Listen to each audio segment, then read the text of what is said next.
reason, YouTube is taking forever to click in. Now it says I'm live.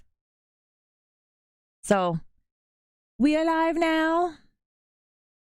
But yeah, I don't know. It's been weird. I you know, my telephone, my not telephone provider, my internet provider, who used to be my telephone provider, decided to upgrade our neighborhood with fiber optic, right? And they're like, oh yeah, fiber optic. Blah, blah, blah, blah, blah. Now I get a pretty decent plan for $65 Canadian a month.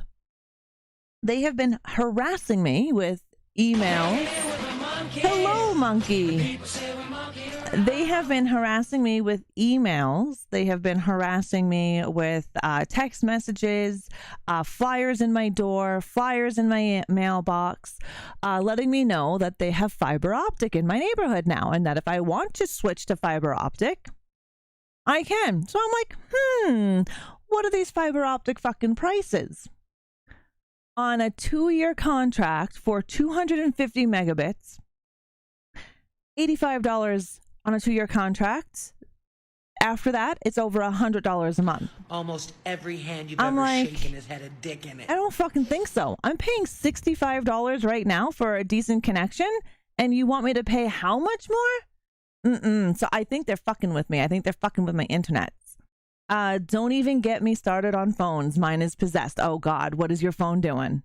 Free dick pics? I don't know. I don't know about that. No, right? Right? Like, what are you guys trying to do here? I think they're trying to rip me off. I think that's what they're trying to do. I don't know. I mean, I don't think I need that hot fast of internet, but if they're going to throttle me, they may fuck me, right? Hello, Don. Happy Friday. Happy Friday. Happy Friday. Jesus Christ. Happy Wednesday. I'm thinking it's, don't ask. I looked at Bear, and Bear looked like he was resting for Friday. But, happy hump day. The benefits are great, but the screams will kill you. Diablo, thank you so very friggin' much. Holy shitballs. Thank you for using your Amazon Prime Gaming on me. I really, really appreciate that.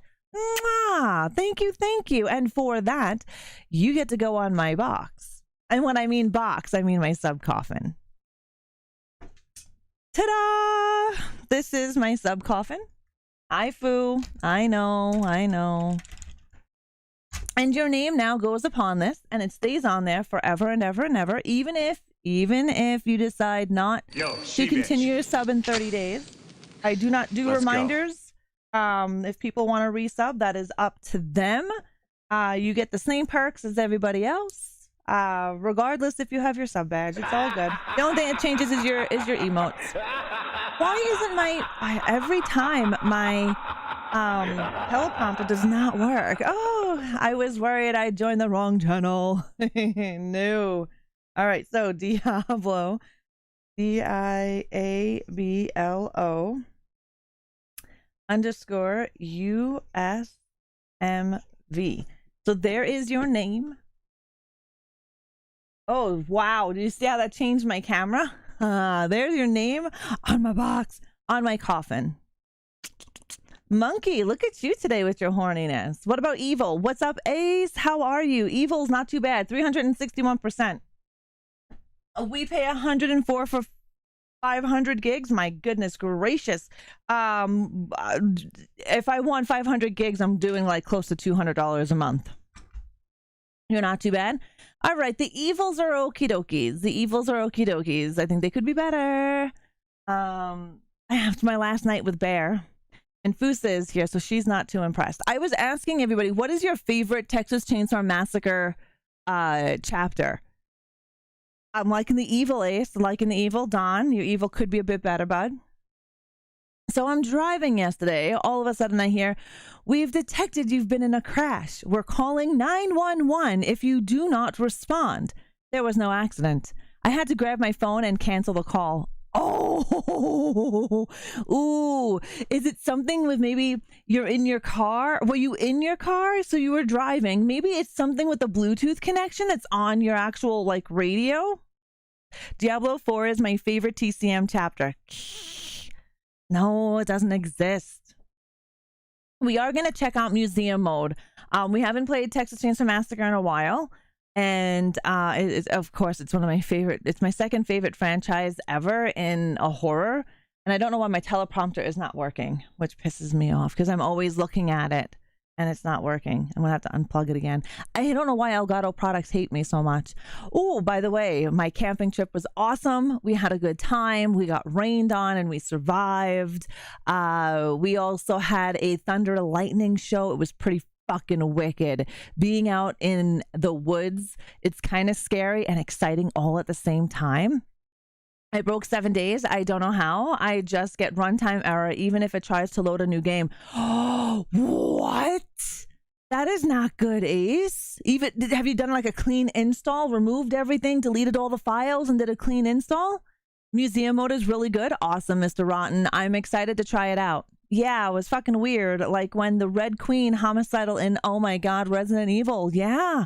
That's crazy. Hello, Dante. How are you? Happy Wednesday. Happy hump day. I'm saying Friday. It's not effing Friday.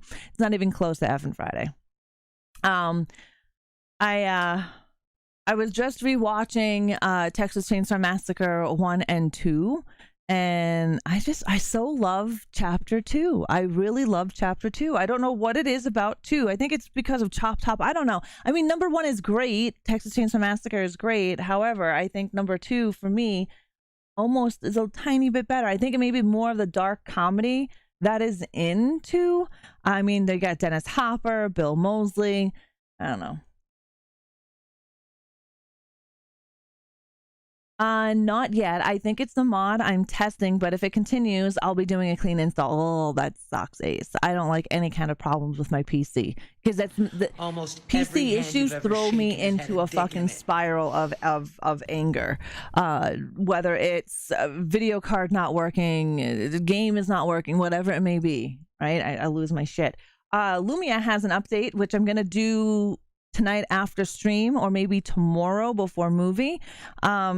Just to see what the update is. We're going to have a loyalty store.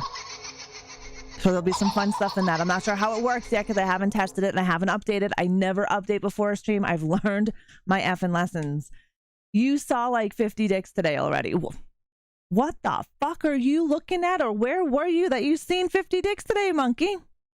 PCs are so fucking touchy. They really are, Deadwalk. If you check The Pier on Netflix, you guys check that out before this weekend. It's called Pear? Oh, Pearl. I've seen Pearl. I loved Maxine. You got bored at work? Oh, porn then, hey?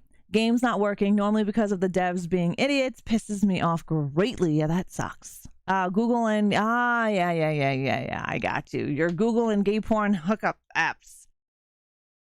I did update my Dead by Daylight. I did update my Texas Chainsaw Massacre as well. I also updated Killer Clowns. Welcome to my world. Hello, Sarcastic. How are you? No porn?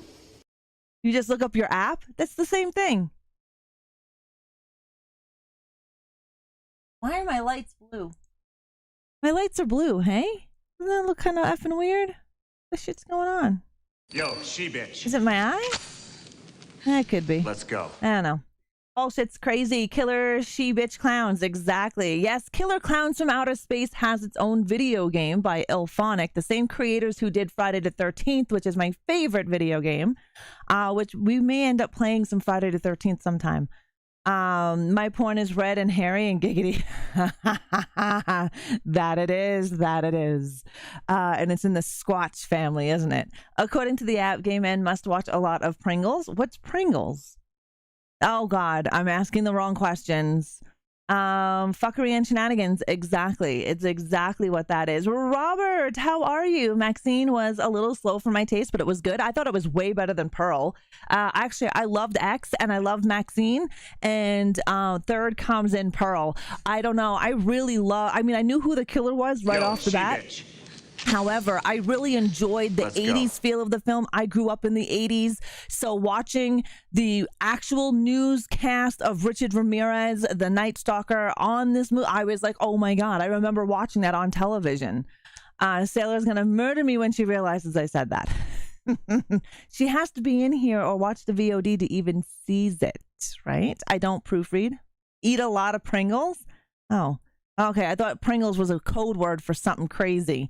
Yeah, Pearl. Yeah, Pearl fell flat for me, honestly. Pearl fell flat. I didn't like it as much as X, but I really liked Maxine. Really liked Maxine. So I'm really looking forward to as you can tell, I did some changes to the stream. Did a little tweaks here and there. I've been working on it. Found that is my test emote for you, Deadwalk. How do you like it? I did a test. I might need to tweak it a bit more. I didn't really have a lot of time to test it, but I did. I'm still waiting for the force meat. Oh, okay, there we go. I was about to say, is my effing headset not working? Does it need to be changed at all? Eating chips? I like chips. I can't have Pringles. They have gluten in them. Not bad. Allergies are starting to bother me. Oh, that sucks, Sarcastic. I hate allergies. Definitely hate them. I'm doing fabulous. I can't complain. I have one more. Tonight's my last night with Bear, and then I get to return him to his mom, who's on a flight right now. She is in Toronto, and she is should be home probably like 2 a.m. Oh, it doesn't want to work. The events surrounding Maria's disappearance would be just one of the many bizarre crimes. Just one. The Texas Chainsaw Massacre. I think it would have been really cool if they got John Larroquette to actually do this part, because as we know, in the original Texas Chainsaw Massacre, John Larroquette's voice was doing the open narration. Oh, he's a super cool dog. Central Texas. Oh, this is based off of Texas Chainsaw Massacre, the movie. He's a sweet, sweet boy. I would keep him if I could. After X, never bothered with the other two. Oh, Deadwalk, watch Maxine. Actually, we're gonna watch Maxine tomorrow night in the Discord, okay? We're gonna watch Maxine tomorrow night in the Discord. If you're not in my Discord, I don't know why you're not, but if you're not in my Discord and you want to go to movie night with us, join the Discord.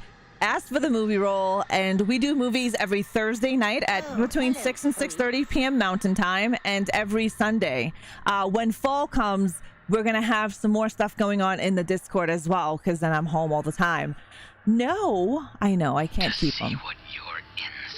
John Larroquette's voice scared the hell out of me. It was scary back then, and you honestly, back then when you watched this for the first time, now we didn't.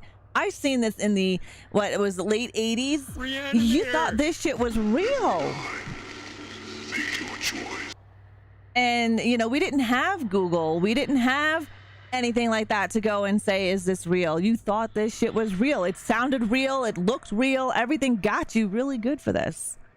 You're doing right now, I'm having already done this weekend. I'm watching Tarot and the Collector. Nice. Tarot is decent. I really enjoyed the Collector.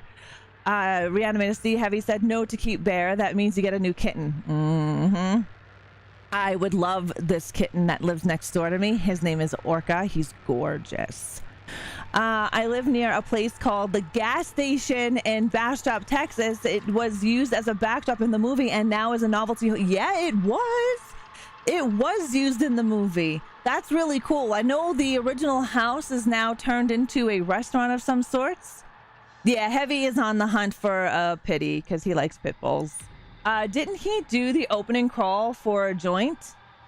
Yes, he did. Yes, he did, for a friggin' joint. That's insane, right? Thinking of how iconic the opening scene of Texas Chainsaw Massacre is currently, you know?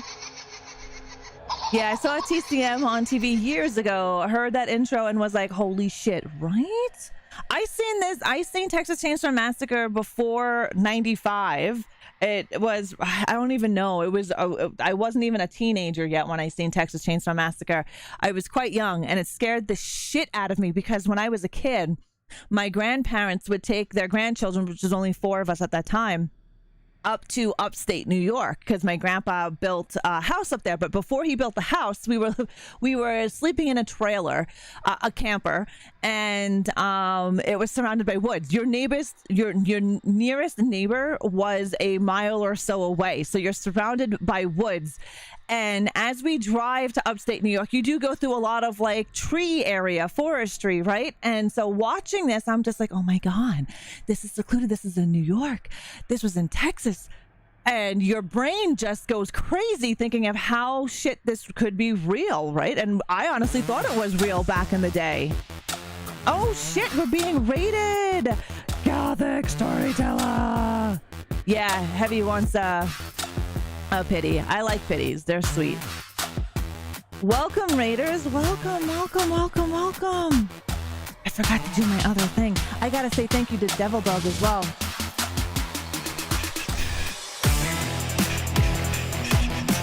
I know what I didn't do and why my lights aren't working. I didn't reconnect my lights after I reset my router. That's why nothing's working. Yeah, that was pretty crazy to know about that, Robert. Every time we're out in the middle of nowhere, I'm like, I've seen a horror movies like exactly. Okay, Final Destination 2, I believe it is, with the logs. You know that one. You know what I'm talking about. If you've seen Final Destination, you know what I'm talking about. And thank you for that link, Diablo. Thank you. That's pretty cool. You'll learn about, I know a lot about Texas Chainsaw Massacre, Mr. Rotten Treats. I've done a deep dive on the entire franchise. It's my second favorite franchise of all time. I've done numerous coffee chat of horrors on Texas Chainsaw Massacre. I don't think there's anything that I don't know that's in the museum mode. Yeah. How was your stream, Gothic? What did you do today? I hate to raid and... Oh, no worries. Raid and run, my friend. Raid and run. Thank you so much for bringing yourself and your community over. I do appreciate it. Yeah, logs on the highway and that truck and the logging truck. Mm-hmm. Yeah, that logging truck that's driving down the effing highway and these big logs are hanging out. Every time I see that, because I live in Alberta, which is there's lots of trucks, and then in BC is huge for logging. And every time we were in BC, whether we rode on our motorcycle or lived there, we always seen a goddamn logging truck. And I'm just like, that scene flashes in my brain. It's like seared into my brain, that whole scene with that friggin' log coming down and just like murderizing everybody on the highway. Yeah, not getting on the highway after. No, right? I bought TCM on VHS in 95 from a pawn shop with Hellraiser 3 and Nightbreed. It was the rare VHS from the Wizard video that was like $800 on eBay. Nice, Robert. It was like $5. Sadly, I don't have it anymore. That sucks. So if you guys haven't updated or played Texas Chainsaw Massacre in a while, Gun Interactive has added the museum mode. If you've ever played Friday the 13th, you know that we had a virtual cabin. So this is what's called very similar to the virtual cabin, where you were able to walk around, find things out about the movie, do different things, and have a extras like scene or so. Here, I'm going to assume it's very similar. You're going to look for clues. I'm sure other things are going to pop up. We'll see what we find in this game. Okay, so X is the camera. Y is my, I guess, backpack. And up would be that. Okay, so let's take a quick peekaboo around.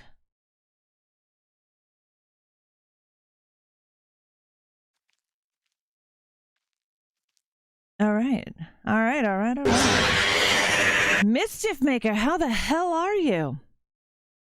Yeah, $800 for a friggin' VHS. You like the virtual cabin? I loved the virtual cabin. You got to see all the cool stuff, and then they had that extra scenes at the end with Jason in the jump scares that they had.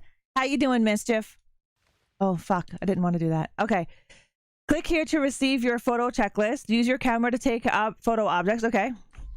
Okay, so photo checklist. We have to do pretty lady dance. Oh, I love the pretty lady. I've got a giant pretty lady behind me. So exterior, it's got to be in the front. Probably what, driveway or down by the road where the escape is. Morrow Melodies in the car graveyard, which would be backyard. GKB 636. What the F is that? Car in the graveyard. Okay. What has 7 arms but no head and 5 legs but can't walk in the front field? And then chicken nugget barn. Oh, alrighty, guys. Let's see what we can All right, let's see what we can do. It's very weird movement. Oh, yep. See, front, exterior. Ah, Maeve, how are you doing? It's first person view, so it's fucking with me. I don't do a lot of things in first person view. You can run. Oh, that makes me scary. Oh, what? Did you see his apron move? Leatherface, what you doing underneath there? All right, this is a photo spot. Oh, that's not Pretty Lady. This is Pretty Lady.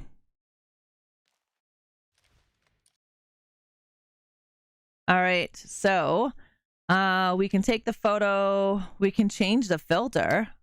Oh, shit. Sweet. All right, we're going to take one in. Nice. I like that. I like it. Yeah, nugget, right? Okay. Hold on. I want to take another picture. What I don't like is the thing that doesn't come up properly. All right. Lift you up and down. Do you say stop? What's up, Mr. Echo G?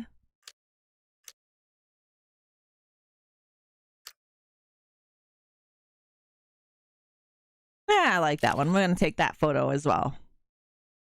Kind of scary in black and white. How you doing, Ake? Okay. Turning is very bulky in here. I don't know. Okay, so we need to car graveyard, and then what has 7 arms but no head and 5 legs but can't walk in the front field? Well, we're here in the front field. What do you guys think that is? I don't know. What has 7 arms but no head and 5 legs but can't walk?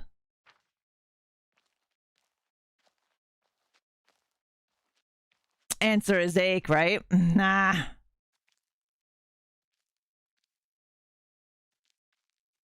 Okay, so this is the front field.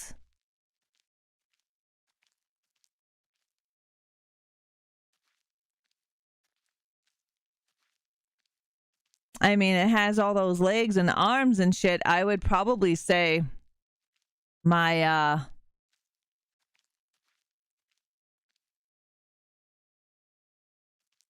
so this is the front field.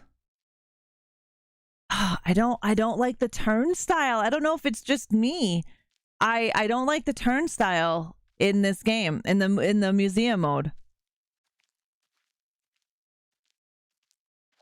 I would say my effigy, because that's how I like that. Effigies.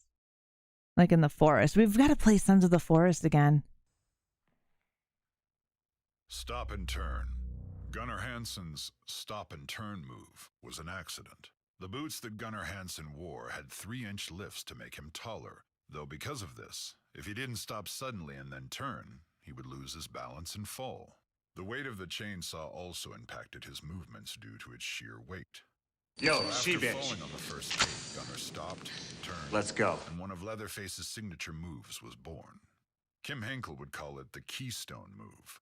The shot of his signature move was recreated in the unrated gameplay trailer of our game. Yes, it is. I knew that. He also hit his head on the door frame because he was 3 inches higher than his normal height, and he's already a tall guy. He's already over 6 foot. And when he had those boots on, there was a part in the house where he was running through. He actually hit his head on the door frame of that. I don't have that in here.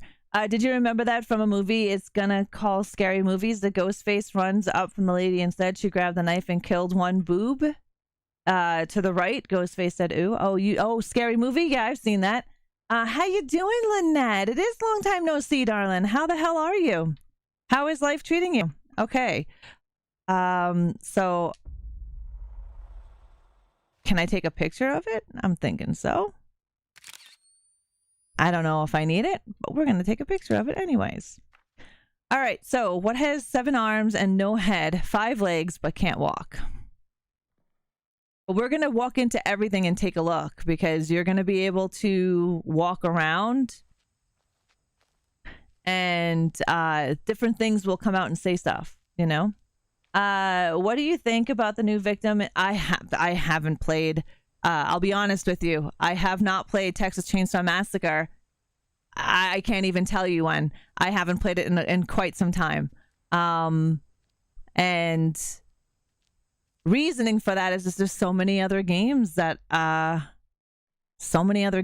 now that are out. Diablo, 7 Days to Die. Something's underneath me. My controller is vibrating right here. Right there. Which is weird.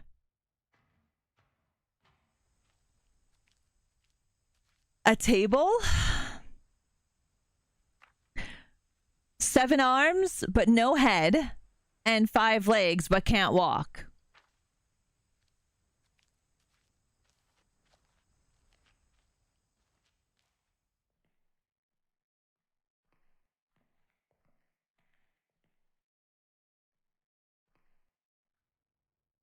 It's cool, though. Look at all the saw blades. The windmill? It's a possibility. Because,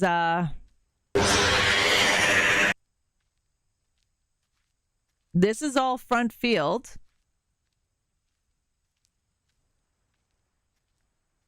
Oh, monkey. Alive. And that definitely could. But I think that has more arms in the windmill. So we checked this whole area out. Don't listen to me. I'm tired as fuck.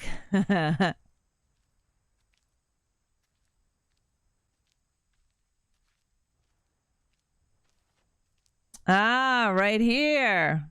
There, it doesn't walk.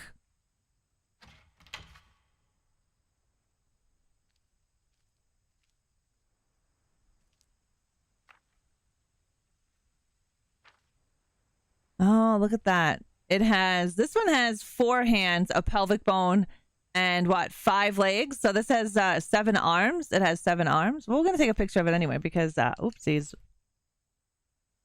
I like this. And I need to, I can make one of these. Hey there. Johnny. But I can make one of those. Halloween's coming. Dollar store is going to have legs, arms. I just have to find the proper, this area here, bone arms. I did find my kitchen chair. All right, let's see what else we have to do. Okay, so car graveyard and then nugget in the barn. So that's going to be back here. So I'm pretty sure once we do one thing after we finish the list, it's going to populate something else. And I say that because that's what Friday the 13th did. Booty shorts. A lot of shots were set up on the fly during principal photography by Daniel Pearl and Toby Hooper. One such shot that Hooper would years later call the best shot in the film was no exception. That shot, of course, being the iconic shot of right Pam here approaching the family house. Cinematographer Daniel Pearl was laying flat on a dolly with the camera tilted up. The goal of the shot was to make the house appear bigger and bigger in the frame as Pam approached it. Yep, and that shot was, again, by accident, and it's become the most iconic shot in horror film history. Maria is the new victim, and the new killer is Hands. Yeah, I know the new killer and victim. I love the dude Hands. He can break barricades. Yeah, I've heard a lot about Hands, and I heard a lot of people complaining and crying about Hands. Debating if I want to play Final Fantasy or Diablo. Well, one game I gonna think. Well, yeah, Diablo, you don't really have to think much, right? But yes, that is one of the iconic scenes in the original Texas Chainsaw Massacre film. And if you've watched my Coffee Chat of Horrors, you'd know this. Oh yeah, I don't like the turn style. The turn is it feels very wide. I'm playing on Xbox, so when I'm turning, it feels like very wide. If that makes any sense. We'll go into the house here in a little bit. Yeah, I'm excited. CCOH is coming back. I'm really excited for that. Truck. For the film, Gunnar Hansen found Leatherface's voice while driving in Austin, Texas. I remember exactly where I was. I had just turned south on Rio Grande from 19th Street, just south of the university. In a once elegant neighborhood of multi-story houses slowly being transformed into funky offices for lawyers and architects, from somewhere deep inside, I let out a piercing, agonizing howl. A big howl. I had to stop the car. The hair was standing up on my neck and arms. An unpleasant tingle ran down my spine. I was frightened. I drove home and went to bed, pulling the covers over my head. I don't ever want to make that sound again. If you are wanting a really good, you can get into the house. Well, maybe not, but there is a exam. Okay, I wonder if there's codes around somewhere. But anyways, let's go to the graveyard because I may be doing things out of order. What was I gonna say? If you want a really good documentary, there are 3 on Tubi right now about Texas Chainsaw Massacre. Tubi Canada, should be in the US too. You have to finish outside to get inside. Yeah, I kind of figured so. Nice. Escape hatch. When Sally, Marilyn Burns, escapes by jumping sugar out glass. the window, the glass was actually breakaway sugar glass, made by Bob Burns and Mary Church. In fact, Mary did the stunt of jumping out the window. A mattress and some empty boxes were placed outside the window for her to land on, but setting up the shot took a long time. With the humidity of the Texas summer, the breakaway glass began to dissolve. When I went through it, I was like a glass woman because now I had little particles stuck all over me because the stuff was wet, Mary said. If they'd waited probably another 45 minutes, I don't know if there'd been any glass in those windows. Probably not. Probably not. Did you know that Sally and Gunnar, well, actually, the lady who played Sally, Leatherface and Sally both had to wear the same outfits for numerous days on end due to the fact that they didn't have a second wardrobe and they were worried that the first one would get ruined. So they had to literally take it off of their sweaty, dirty, bloody bodies and hang them up so that they were able to hold on to that costume that they were wearing throughout the film. And you know, in the film, they get bloody, they get dirty. They're in Texas heat. It was over 100 degrees Fahrenheit there. And they had real dead animal carcasses, insides, tongues, intestines from animals from the local butcher shop down the road, slaughterhouse down the road. And that smell got seeped into the clothing as well, because inside the house, it was really gross. And they had to wear the same clothes the entire time, because they couldn't change out of it. And they actually had to spray it down with water because when they took them off when they took their clothes off their bodies and hung them up, they dried solid. So they actually took a spray bottle and sprayed down the clothes so they can put them on. Ugh, I couldn't imagine. Anyway, so Rod and everyone, have you seen my tweets? I finally hit 2K. Nice, Don. GG's. What's this? We had to lock the barn due to some teenagers trying to break in. If you forgot the code, look at Cook's truck. Oh, okay. So there's a code here. Eggs. Welcome to the stream. Welcome to the crypt. Thank you for the follow. Okay. All right, so we got to look at Cook's truck. And there's chicken inside. So that is, my controller is vibrating in this area. I love the sound of the windmill. Oh God, I worked in Texas heat. I take a change. Yeah, you do, Diablo. It's so gross. It's Texas heat is horrific. It's so hot. And like they said about the sugar glass and humid, when they were filming, it was about 104 degrees during the filming. Actually, I want to take a look over here. And yeah, not having a change of clothes. So not only do you have your body sweat, right? You have your body sweat. You have all the fake blood that's on you. The smell, the stench of the dead animals. Like yeah, I couldn't imagine what your clothes actually smelled like. Probably like death. I think it would be gross. Oh, what's this? A mallet. Fake hammer, real impact. The scenes in the movie with the sledgehammer seem real, and there's good reason for that. Though the prop master Bob Burns made a fake hammer with a foam rubber head, there were still complications.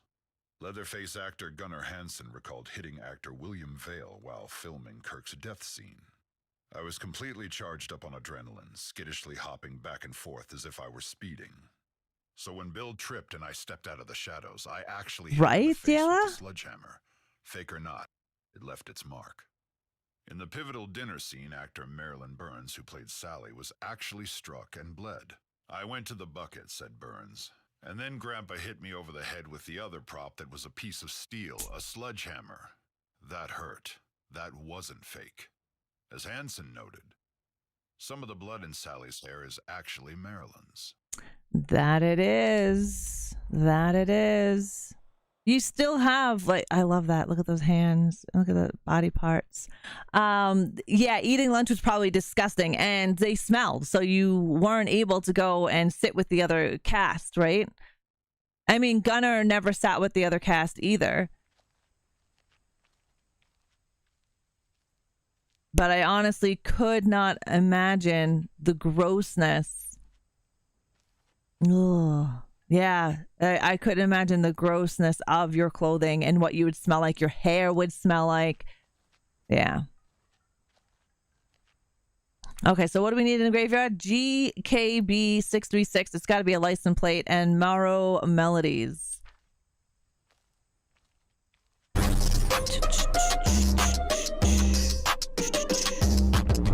636. Okay, so that's hello, Stay Tappin'. How are you?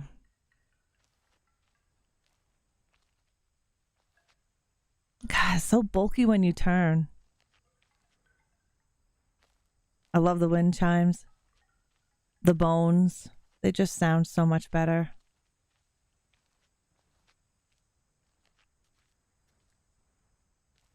You're off work? How was work, Stay Tappin'? Look at the foot.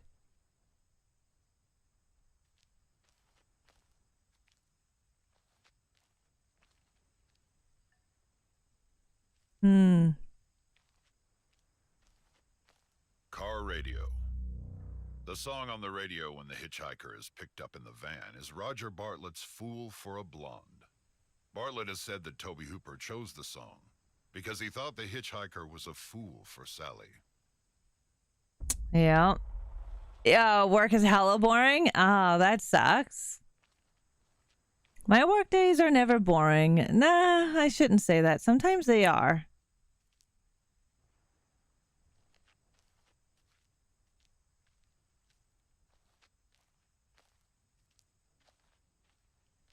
It's got to be a license plate somewhere.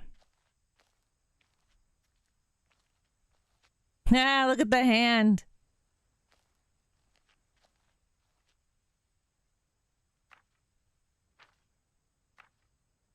All right. This is it. Now I wonder, do I have to take it from the back or from the side? I think we'll do both.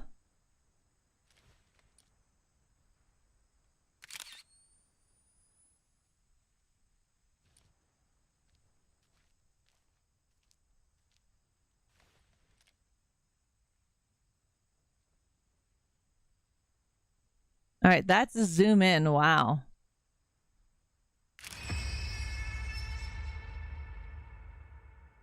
Sweet. Let's see what else is back here before we start going into other areas. Big Mac Whopper, hamburger cheeseburger, Big Mac Whopper, hamburger cheeseburger, Big Mac Whopper, Big Mac Whopper, I like Big Macs. Whopper, hamburger cheeseburger. Car. I do. In one notable scene in the original film, Thanks for playing that, Don. Sees the hitchhiker. They have an altercation at the truck where the cook beats the hitchhiker with a broom handle and clearly shows off the relationship between the two characters. The reason that the scene works so well is that it's entirely real. Jim Seedow, the cook, was actually beating Ed Neal, the hitchhiker. Yep. And the broomstick wasn't actually wooden. This is fun. Love it. Look more promising. Things are coming. Yeah. Oh, yeah, Neo. They have their whole next year planned out as well. If you guys haven't seen it, you can go and check that out. It was on their Twitter. I'm so not trying to spoil it at all, Neo, but there's definitely a certain Easter egg in here. Well, I'm hoping we have an Easter egg of one of my favorite characters from chapter 2, which is my favorite out of all of the chapters, and that will be Chop fucking Top. I am hoping, but we'll see. I don't know. I haven't played this. I haven't seen this. I haven't watched anybody play it, because I don't want to spoil it for myself. So I understand if nobody else wants to watch it because they don't want to spoil it for themselves. But I'm hoping we hear something about Chop Top. He does a good cook. Oh, yeah. Yeah. Well, he played it. He played Drayton in whatchamacallit with the granddaughter. All right. We're barn area. All right. So I got to go to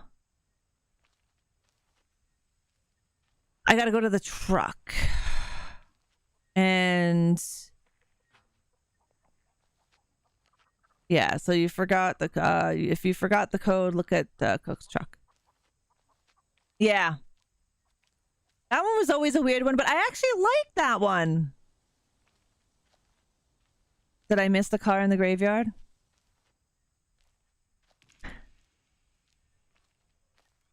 It's the first person scene that is messing me up.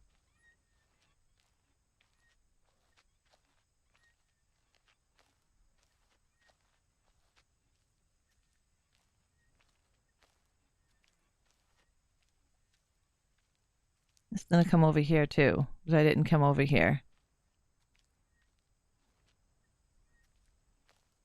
Hello, high anxiety. How are you?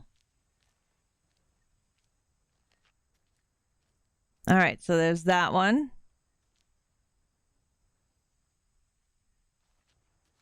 We looked at this one.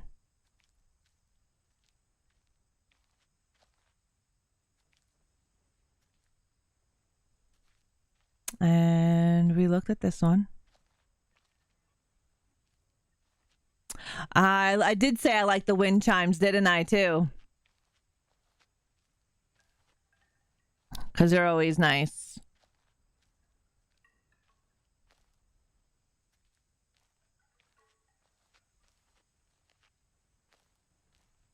But yes, the wind chimes are always nice.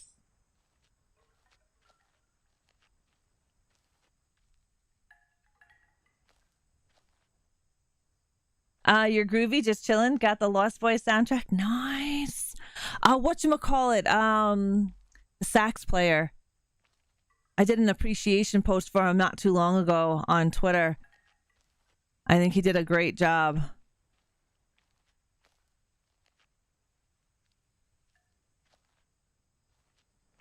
Yeah.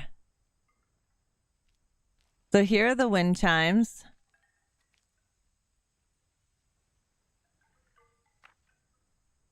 Yeah, Marrow Bones. Marrow Melodies. I kind of figured it'd have to do with bones because that's the only place where you'd get marrow. Did you ever see the SNL parody skit? No, I don't think I have. I'm retweets. Oh, I appreciate you, Don. I do appreciate you. You're always on my Twitter, liking and reposting my stuff, and I really do appreciate it. I do. Thank you very much for doing that. Those easy little things that people do on social media help with getting your stuff out there further on the interwebs. Okay, so we have to go and look at the van at the truck. Thanks, Deadwalk. We're actually streaming on that platform as well. On Twitch. Twitch is, Twitter, X, whatever the fuck you want to call it. It's a quiet platform. There's not a lot of chatter that goes on.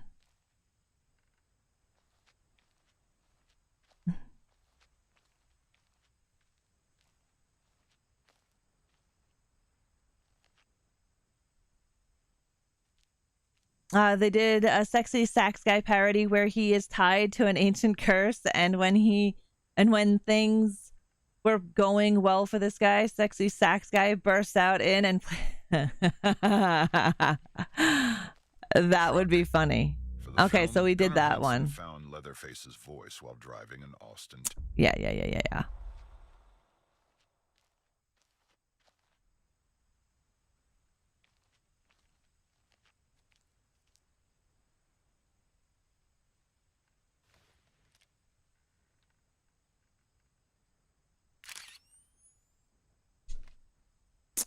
Now, I like that sign. Brain, heart, stomach. I don't even know if this is the code, but we'll see. What did that say? 5468? I don't know. I don't remember.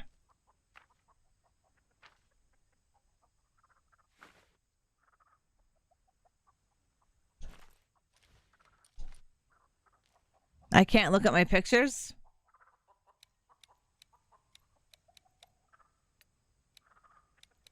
Five, 4, 6, 8. I thought it. Okay, good. Look at my fucking memory. I remembered that.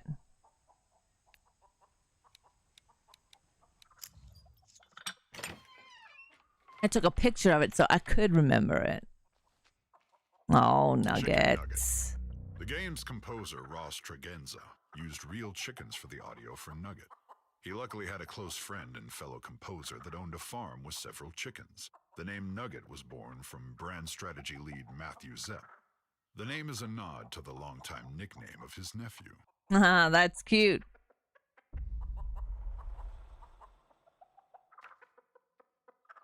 All right, so we'll take a picture of this little nugget.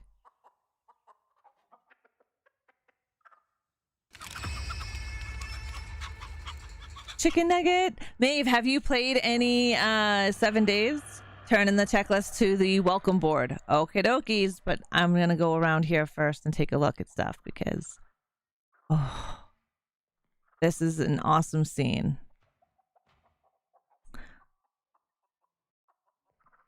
Also reminds me of the scene in the remake as well when he runs into the shed and Jessica Biel is hiding, the curly-haired guy, and then Leatherface puts him on the hook.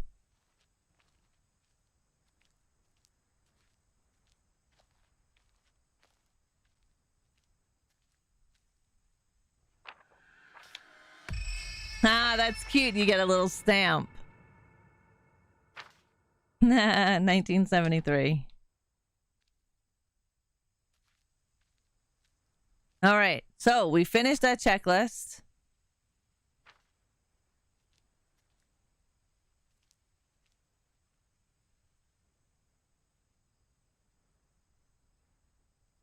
Now what? Remember that code? 5468? Where's my pen? We'll write it down because I won't fucking remember it. Oh, 1973? Well, how can you forget that one, right? Yeah, because there's the stamp right there. Now, can that get into the house? Because that's the other one that has a padlock on it.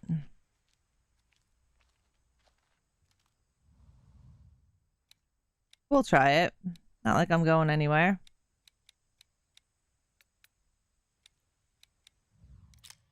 Oh, shit.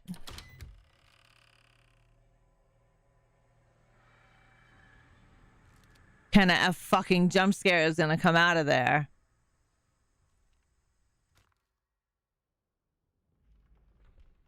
Oh, Lord.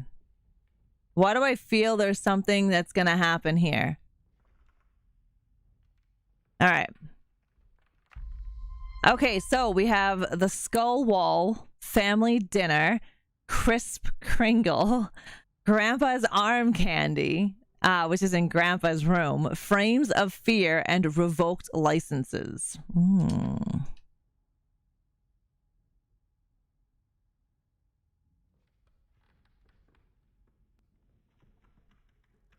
Look at that. Oh my god, I love that lamp. Makeup set. Gunnar Hansen shared a lot of praise for his fellow cast members. In the 40th anniversary Blu-ray release's audio commentary, Hansen notes that actor Jim Sedow, the cook, was probably the only actor in the movie who could look benign and then become extremely evil without any makeup. Yep, and I have that right over there, the 40th anniversary Blu-ray.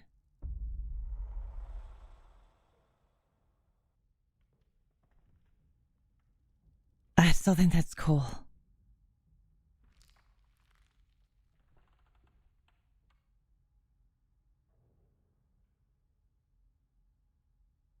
The front window where everyone jumps out of. Do people still jump out the window in the game? I haven't played the game in a while, so.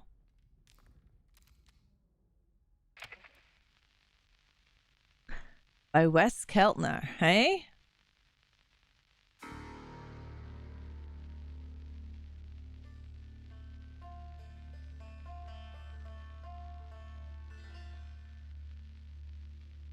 Does the music stay playing if you back out?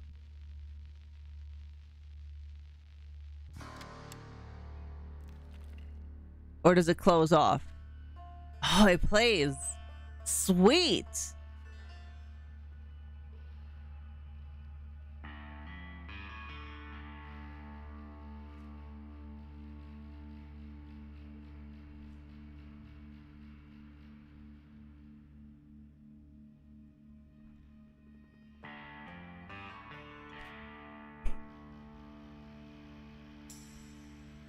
Somewhere there's a chicken running around very confused.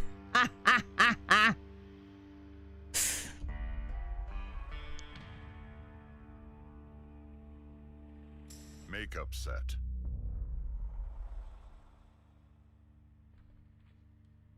That's cool. I gotta go back and play some of that music. There we go.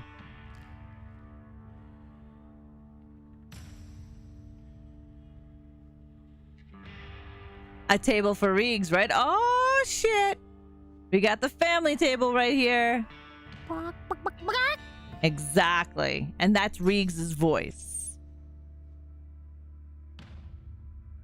Such a great scene.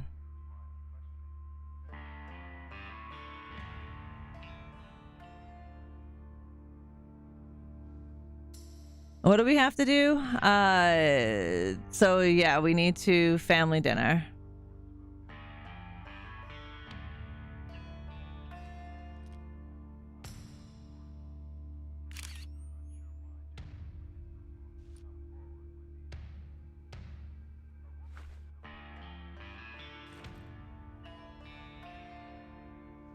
Because you have to recreate it, right?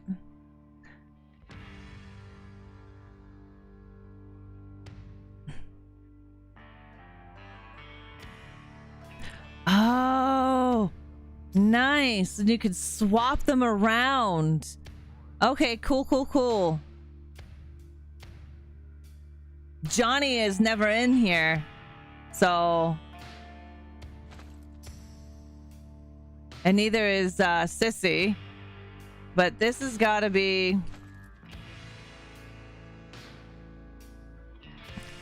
They're on the wrong side of the table.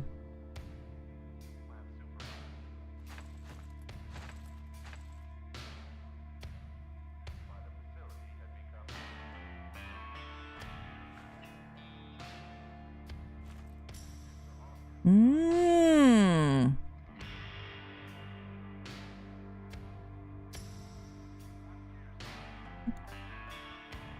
The dinner scene. The infamous dinner scene was a long, trying shoot. Hey, Tweedle! Oh, I thought your description said Texas Chainsaw Massacre, as in that other game. And it took nearly 10 hours to apply to So I actor arrived John late to the Dugan. stream. Is this mode an A lot of extra in the pieces and game? parts Yes, went it into is, creating Grandpa's Della. look. But It because is. they were down to their last set of makeup parts, the crew had to shoot every scene involving Grandpa all in one day.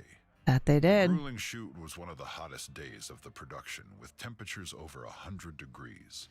The set windows were blacked out with black plastic in a house filled with cameras and lights that reached as high as 120 degrees inside. Because of the extreme heat on set, The food at the dinner table started to rot. The smell on set was ghastly for the entire cast and crew. All of the bones on the set were real. Yep. Combined with the lights that made them burn, released an unbearable smell. The combination of the stench with the extreme heat made a lot of the crew sick, and they take frequent trips outside to throw up. Yep. The brutal set brought a real rawness to the film. The shoot in total lasted nearly 32 hours for some of the crew. Oh my lord, I couldn't imagine having to I couldn't imagine having to stand that smell because the bones were real, the food was real, the guts were real. Like, you had rotten flesh, rotten intestines and stomachs and all sorts of shit just rotting.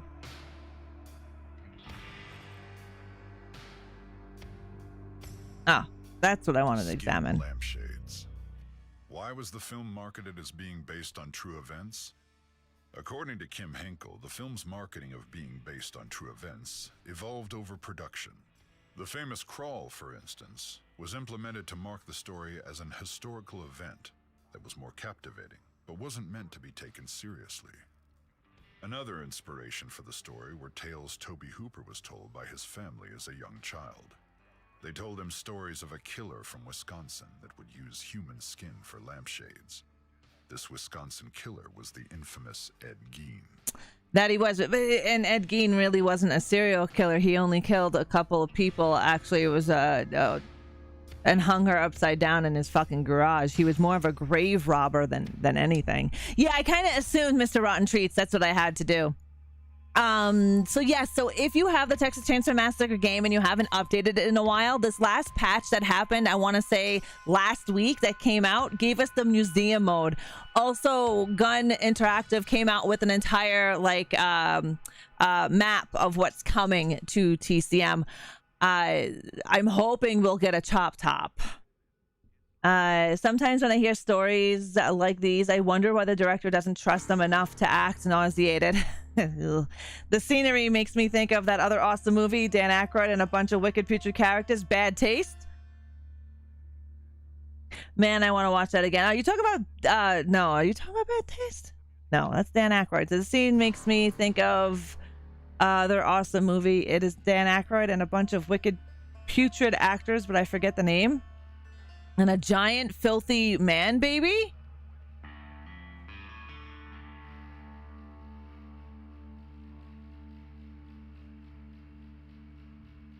Yeah, and if you're supposed to set it up like the picture, Bubba is definitely in the wrong spot.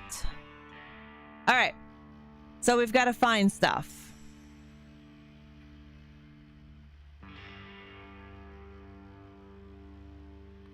Ooh, we got an ad break. I'll show you the hidden Easter egg once you get to the basement part. I'll find it.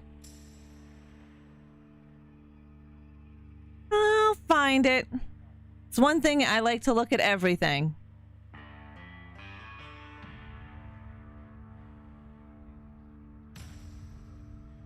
But I do like the family table. And so we need to find everything that's in front of them.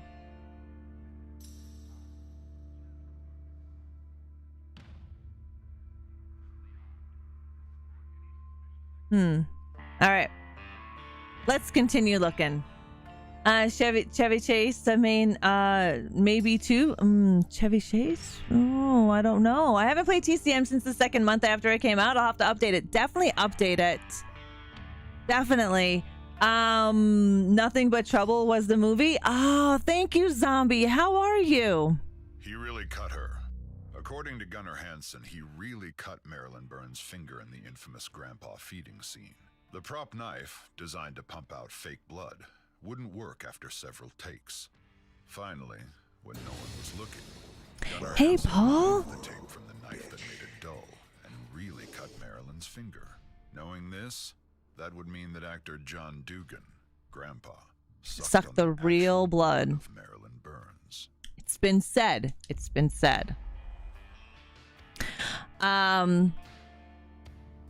Yeah, Nothing But Trouble. See, I don't know if I've seen this. Seen that. Ooh, I like that scene.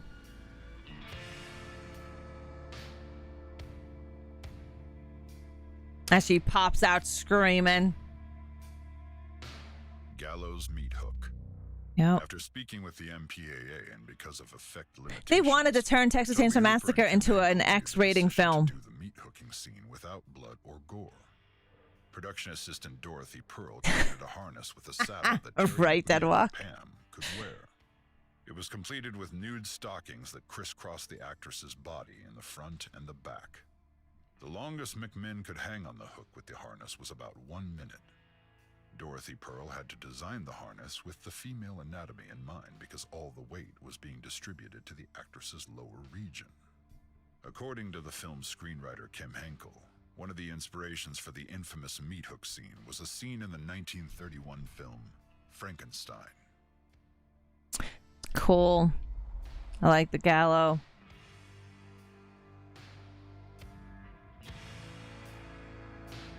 Ooh. This grossness. My controller is vibrating Kim and Toby before everywhere. So I'm assuming there's something down in the basement. During the filming of Hooper's 1969 film Eggshells. 4 years later, they would go on to create the production Vortex company Inc. Vortex Inc. and co-create the Texas Chainsaw Massacre. Another Texas Chainsaw actor was also part of the Eggshells cast. Alan Danziger, better known as Jerry to Chainsaw fans, co-starred in the earlier film. No, Diella. Back in the day, horror films, a lot of them were rated X, so they can never play in theaters. Did you know how Toby Hooper came up with the idea for Texas Chainsaw Massacre? And he created TCM. Henkel just helped on screenwrite. But yes, there's quite a few films that were rated X. So they had to, this was rated X. They had to cut out quite a few scenes and remove some blood, as well as why you notice that certain things are happening in the movie that you don't technically see, but you swear you see it. They did that on purpose, because if they would have kept in specific scenes of you actually visually seeing it, they would have never been able to put this in a theatrical release back then. Cheap thrills. Screenwriter Kim Henkel has said that one of the reasons he and Toby Hooper wanted to make a horror film was their limited budget. If you have relatively little money, what are your possibilities? Henkel says. The clear answer was some sort of genre piece. Horror was the easiest because we felt that we didn't have to have any names. Wes Craven. Production values weren't nearly so important as in some other realms. No, Mr. Rotten so it Treats. became the natural choice. Do you know how the film was created? Like, do you know how Toby Hooper came up with the idea of Texas Chainsaw Massacre? I'll tell you how. He was, it was Christmas time, and he was going Christmas shopping, and he went into a hardware store, and it was so packed with people. He was like, how would I get through this the most quickest way as possible? And right there, he was standing next to chainsaws. And that is when he went home, literally went home and wrote out the entire thing for Texas Chainsaw Massacre. That was before Kim.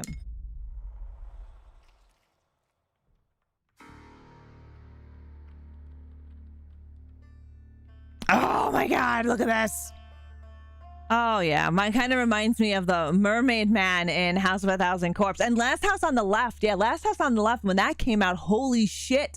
They had issues with that one as well in theaters. I gotta take a picture of that because that's effing cool. Hello, Dougzilla, how are you? Yep. Well, they really didn't have NC-17. The ram died in a bad way. Sweet.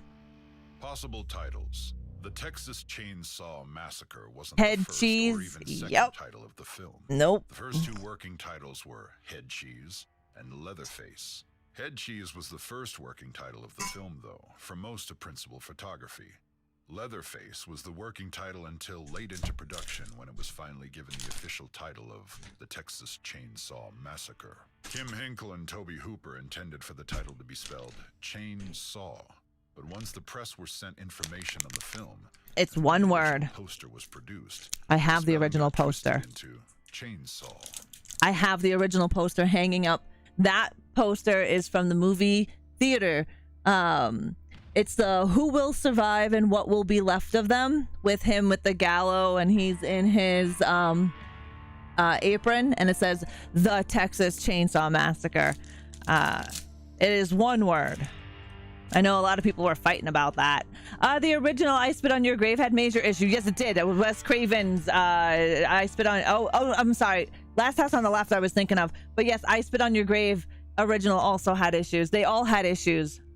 Sailor darling, how are ya? You're hairy? I know you are. But I love you regardless.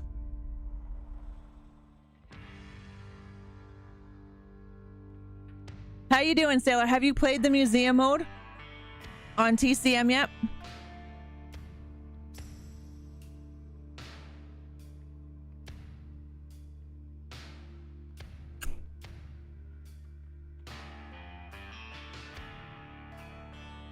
We're just going around investigating and looking at everything for TCM. I'm really liking it. Where is my...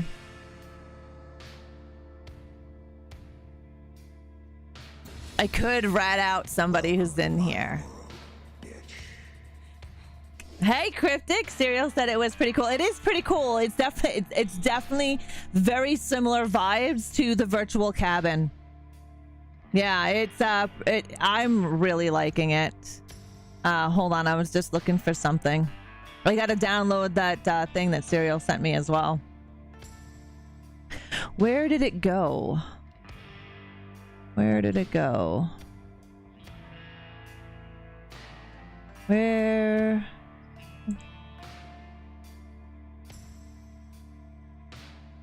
I know I had it somewhere. Maybe... Call of Duty Black Ops 6 is coming out. Pre-order. Nice. Hi, Lewis Berry. How are you? Dylan, darling, how are you? How are you doing? I really do like... I really do like Call of Duty, but I don't want to pay a whole lot of money just to play zombies, you know? Like, I really wish that they would... Where is my... Oh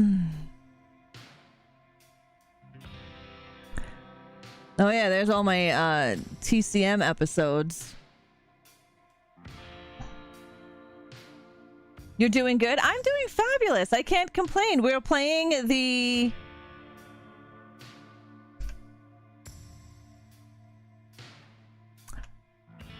Oh, went wrong window. Hold on, I'm moving my bots around. There we go.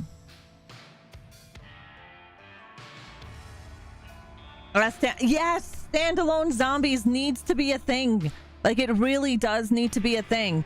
I have no interest in multiplayer. Starving, darling, how are you?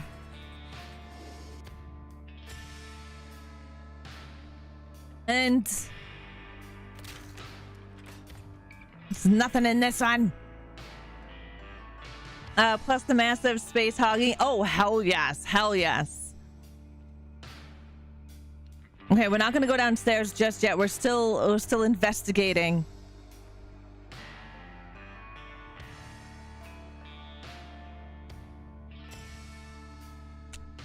Nice.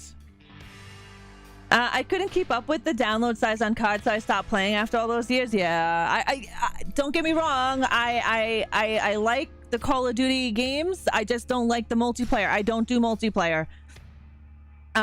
So I would like a standalone zombies. I think would be fucking awesome.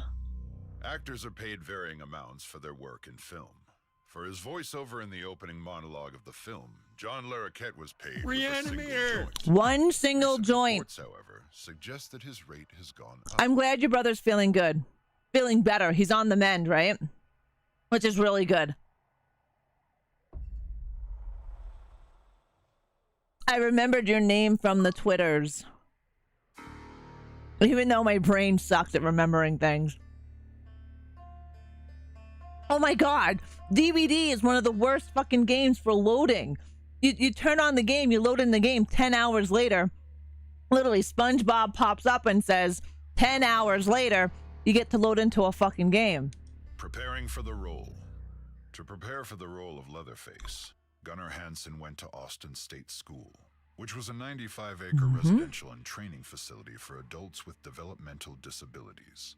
He was there several days to pick up the residents' mannerisms and how they walked and talked. It was important to Gunnar to portray the character authentically, without making a mockery of those who suffer from developmental disabilities.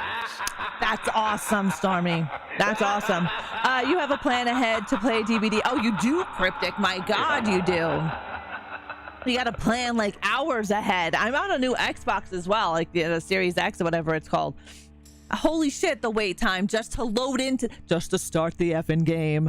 So what the fuck is going on here that it takes so long just to load the game? I'm not talking about wait time. I'm just talking about just to get into the effing game. Yeah. Not only this, they also went to a few other places to be respectful, to figure out how to portray somebody with these disabilities. And Toby was also inspired to create this by a few other films. Does anyone know the films that inspired him to create Texas Chainsaw Massacre? After he started writing it, after he got the idea from going into a hardware store around Christmas time? Oh, let's look at the TV. The Apprehension Engine. Gun Interactive's own Wes Keltner led the direction of music for the Texas Chainsaw Massacre. I watched him make it on a Twitch stream. Wes was at home brainstorming, and in the background he had 2015's The Witch playing. He wasn't watching the film, but was more listening to it.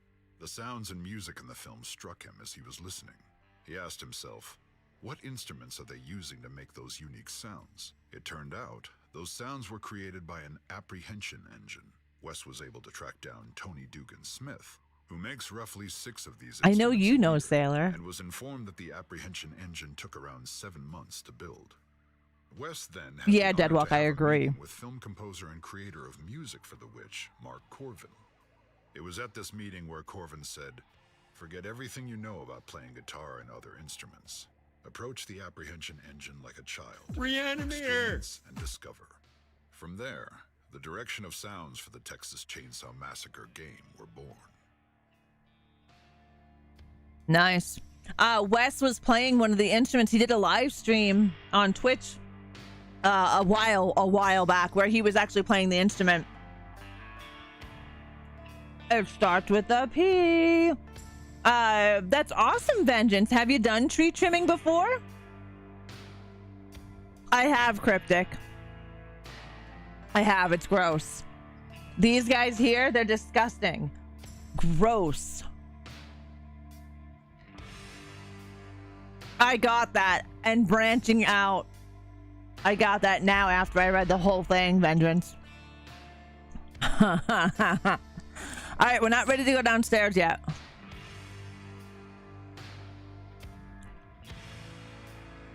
My favorite room is Hitchhiker's room. But yes, I ate 2 of them, Cryptic. A strawberry. Was it strawberry? No, watermelon and blue raspberry.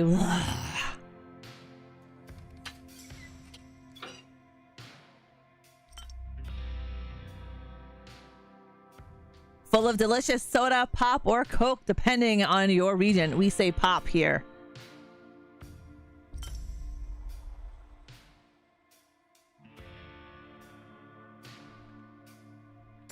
A little crawl space.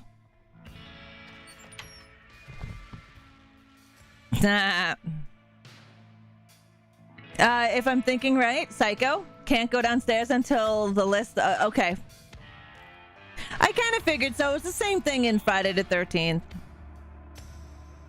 Okay, anyways, Skull Wall family dinner, which I still have to figure out all the pieces for family dinner. Crisp Kringle, which is in the living room. Grandpa's Arm Candy, which is in Grandpa's room. And Frames of Fear, revoked licenses. All right. I know. I walk around shit too much, and I take my time. Oh, that door just closed behind me. Box office success. The Texas Chainsaw Massacre grossed over $30 million at the box office in North America. Yep. And sold over 16 million tickets. With inflation, the film would have made over $150 million in box office earnings today. Yep. And you know, Ed O'Neill dressed up as the hitchhiker and hung out at one of the movie theaters. Oh. Production manager Ron Bozeman would go on to work on another film that featured cannibalism. In Silence of the 1992, he won an Lambs. Academy Award as a producer for The Silence of the You say Lambs. pop in the Midwest as well? Nice. Yep. And Ed Gein helped inspire films like Psycho and Silence of the Lambs. Spring of '73. Kim Henkel and Toby Hooper spent January and February of 1973 writing the script, but production moved on rather quickly after that. They were shooting the movie by summer of 1973. Mm-hmm. Hell, Toby basically wrote the whole fucking script when sitting at his kitchen table when he came home from the hardware store. He had a lot of it written down and created.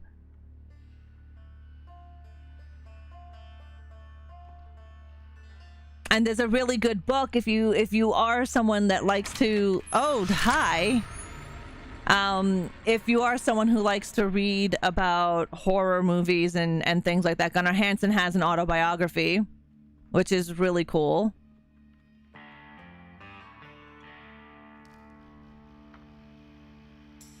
This photo seems to be a part of series, but it looks like it belongs somewhere else. Let's take that, bitch.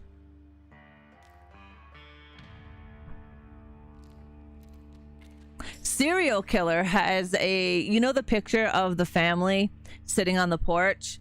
Serial has like an actual that actual photo. And do you know that one photo was stolen by a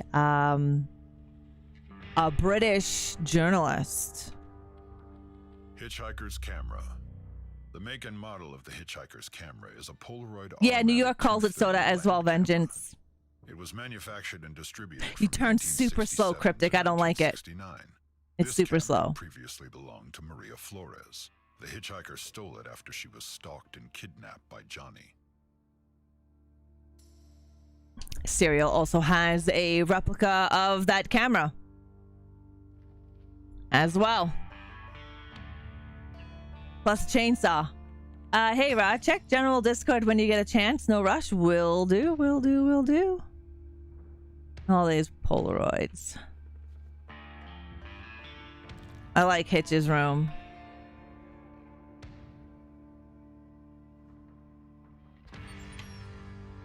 Oh, there's another.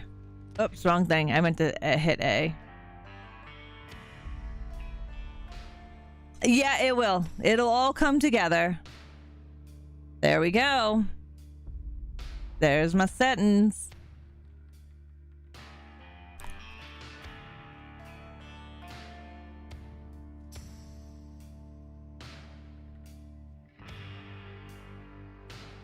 Ah.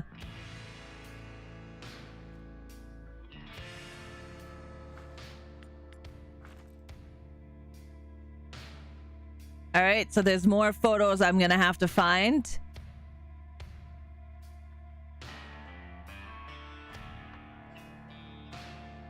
Ooh, deliciousness. This photo seems to be a part of a series.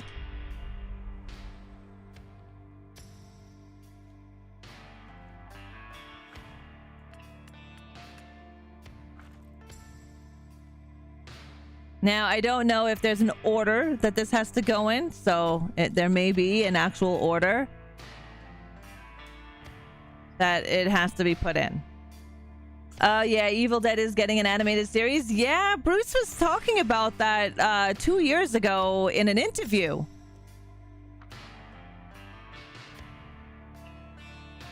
He was saying how he will be voicing in an animated Yeah, there is an order. Okay. Okay, so there is an order that these have to go in.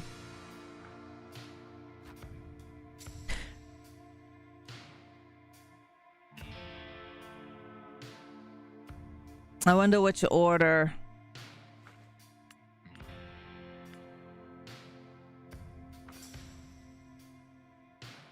We're just gonna put them here for now, because we still need one more image.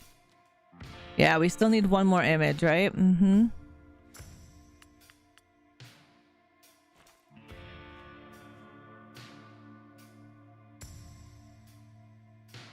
I'm excited for it. That's awesome. Yeah, I think it has to be in chronological. So basically the start and then when they get grabbed. Pretty much recreate the movie with the pictures.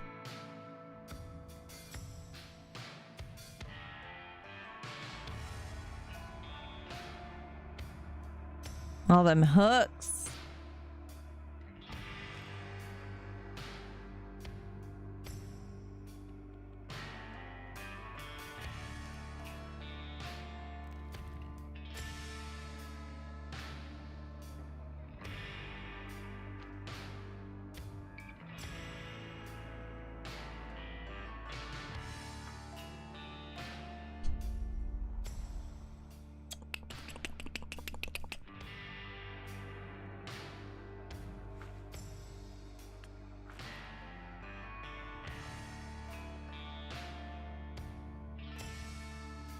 Because you can't move that one.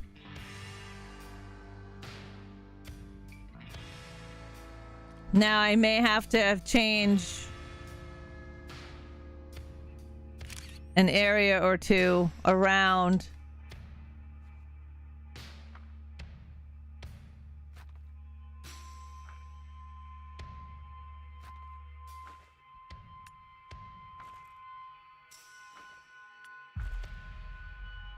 Yeah.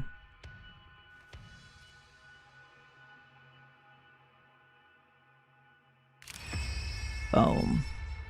Frames of Fear. That one is crossed off the list. Yeah, the first two.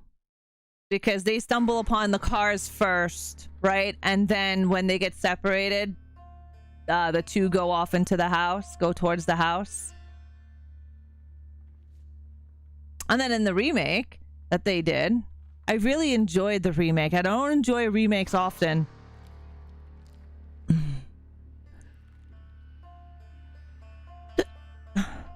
Oh, what is this for?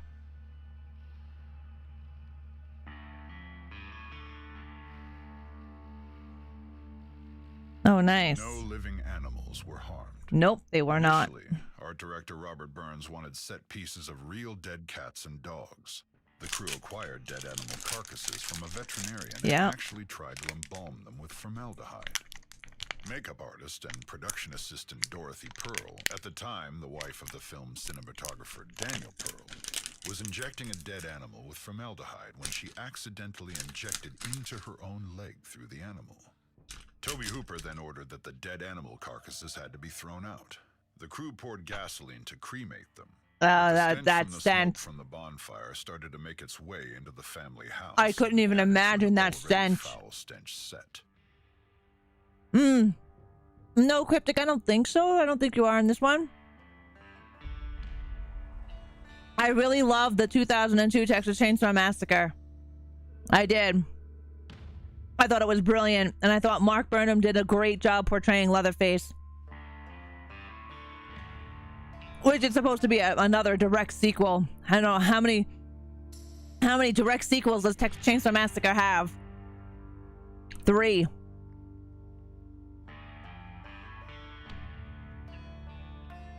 Oh. So these are letters.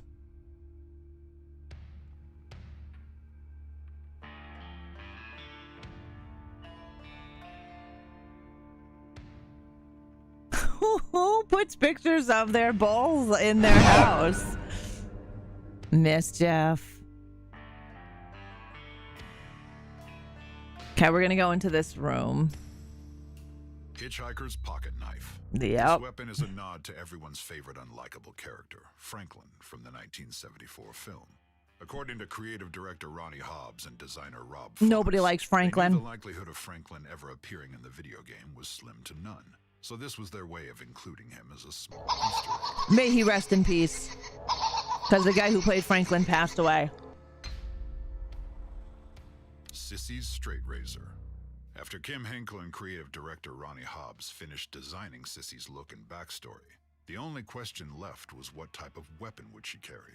According to Kim's secret catalog of character concepts, he always envisioned Sissy wielding some type of straight razor, a small, portable weapon that could stay hidden until just the right time. It's petite and deadly, just like Sissy. It fit her personality perfectly. So even though the hitchhiker carries it in the original 1974 film, it did in fact previously belong 3D. to Sissy. As far as what happened to her, The granddaughter. where Sissy is during the 1974 film, well, that's a story for another time. Mm-hmm. Sissy was not created back then. Jim Sedow's toughest scene to get right was the broomstick clubbing at the gas station. Yep. Since the prop was an actual wooden broom handle, he was afraid of hurting his fellow actor in the scene. After several takes of it looking fake, Sedow really struck his fellow actor in the final take. It was an exhausting shoot for everyone, but Marilyn Burns had it as bad as anyone on set. She did. She had it several worse takes of than diving anybody. through the doorway of the gas station, and each time she would land knee first on the hard concrete floor. So many times that the floor tore up and severely bruised her knees. She had the shittiest hand in the movie when they were filming it. And she got hurt several times. I heard that there's a new Christmas movie, a Christmas horror movie coming out. I actually have to do a reaction to a indie film contacted me. All right. There's something. Look at the birds. Shadow puppets.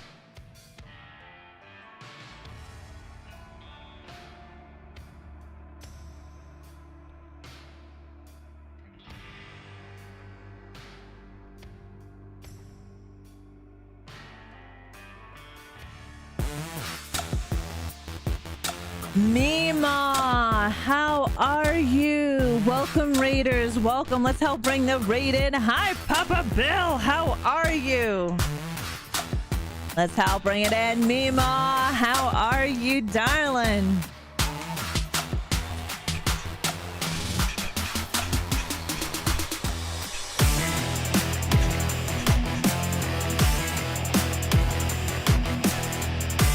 I have been fabulous, Papa. How have you been? Mima, what were you playing today in stream? Guys, if you don't know who Mima the Geeky Granny is, you need to. The link is there in the chat 2 times.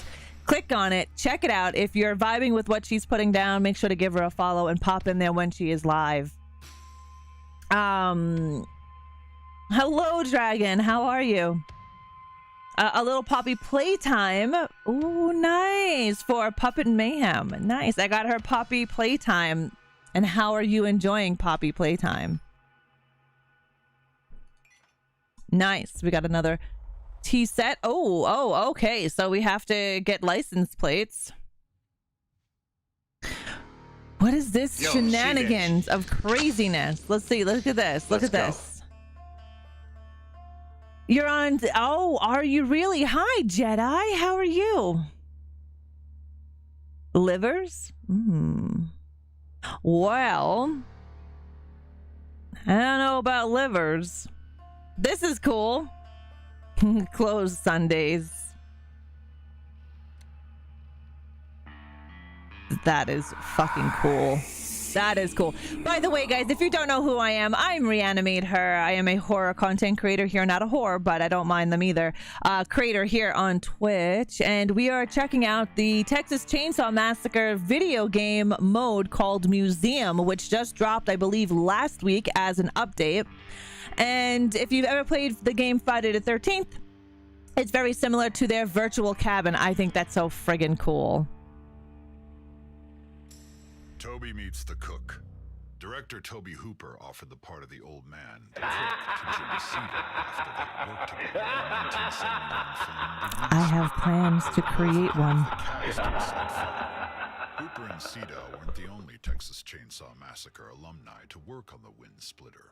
Ron Bozeman was the key grip, Kim Henkel was credited as the grip, and Sally Richardson was the assistant director. That lamp looks like basket case. Here, watch this. You see this? This could easily be grab a old lamp from like a Value Village thrift shop type of place, cut the backing off of here, and I could literally make my very own face lampshade. I think that would be cool. Have you played any of the Playtime games? I have played one of them. I wanna say, shit, I don't know which one. I played one once. I actually played two. I played one FNAF game and that Poppy Playtime. I want to say that's what I played. They make me scream. All right. I'm pretty sure this is gonna have to. I wonder if this is gonna have to also be in. Oh, motherfucker Jones. That is where the letters come in. We do have a new emote, but yes. Deadwalk, please let me know if this emote needs to be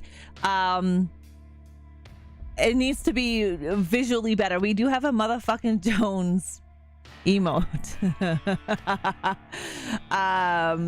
But I made it quickly and I wasn't sure what it was gonna look like, so we're testing it out today. Look at the map on the wall, it will make sense. Yeah. Little Rock, Tennessee, Mississippi, Baton Rouge.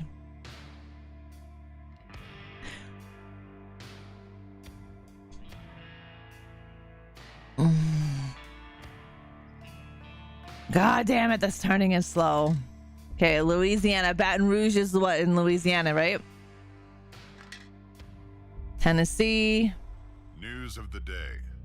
Toby Hooper wanted to parody the news reports of the day, which he considered televised lies, and so devised the opening voiceover, famously recited by actor John Larroquette. Hi, Bear Baby. Hi, Bear Baby. Hi, buddy. How you doing? What's up? What's up? Hold on, let me see if I can show you Bear. Oh, there he is. He's trying to climb up on my lap. It looks okay to you? What's up, Bear? What you gotta do, huh? What's up, buddy?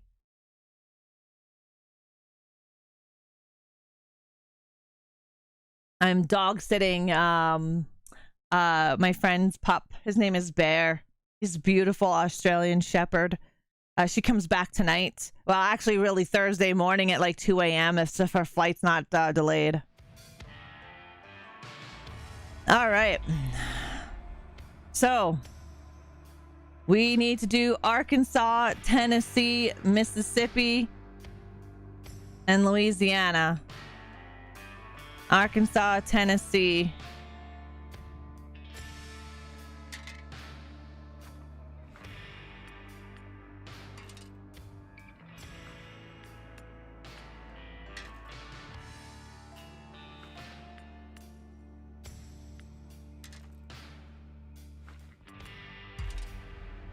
Now, let's write this shit down, because my ass ain't gonna remember this.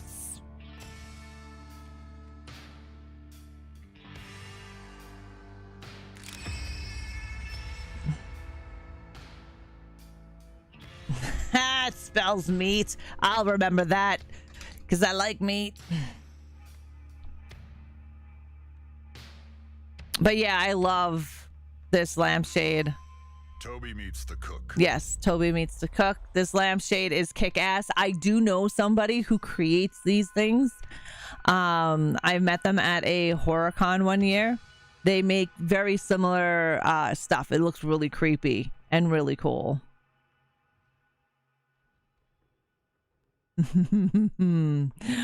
Dirty bird.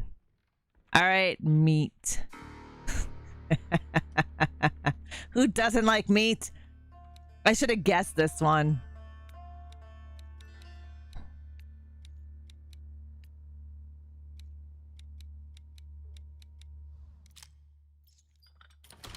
Checking out, riding up to Dallas for a nice convention tomorrow. Have a good night, freaks and ghouls. You have a safe trip. Have an amazing time. Thank you very much for subscribing to the channel and sacrificing your soul, Diablo. I appreciate you. Have a fun time tomorrow. Be safe. Enjoy the travels. Oh, Grandpa's chair. Grandma's rocking chair. Grandma's rocking the chair. The remains of the mummified grandma, or even any mention of grandma, was not in the original script. Oh. Art director Bob Burns And you see more added of her Grandma into the in set 2. to show that there were women in the family's history. And 3. It's my... Well, yeah, and then actually the story gets really crazy later on down the line because you get to meet the other family members of the Sawyer family and then the Hewitt family as well. It's just this convoluted fucking timeline of family.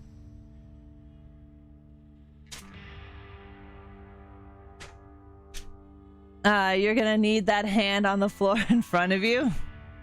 Look at the bird.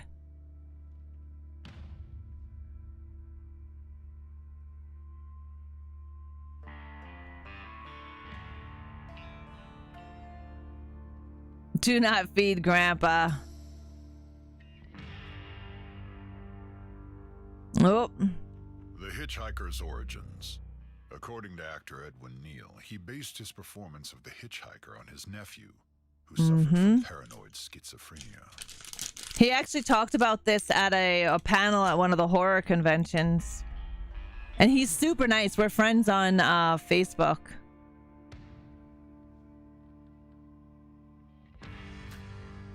We're gonna take that because we gotta feed Grandpa. He's gotta suck on our finger.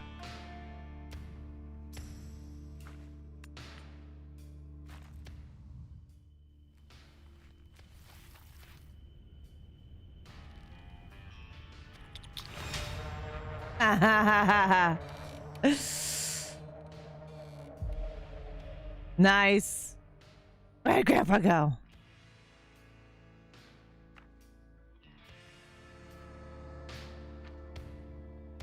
Grandpa's arm candy.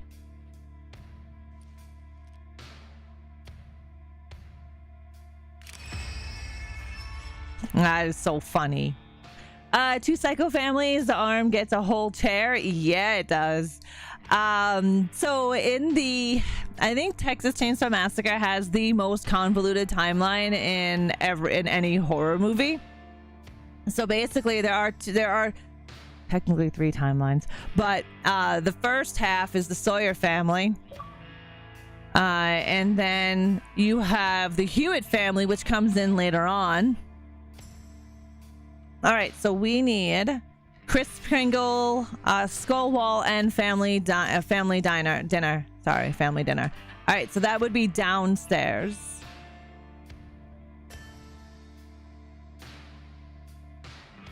Fucking turning is slow.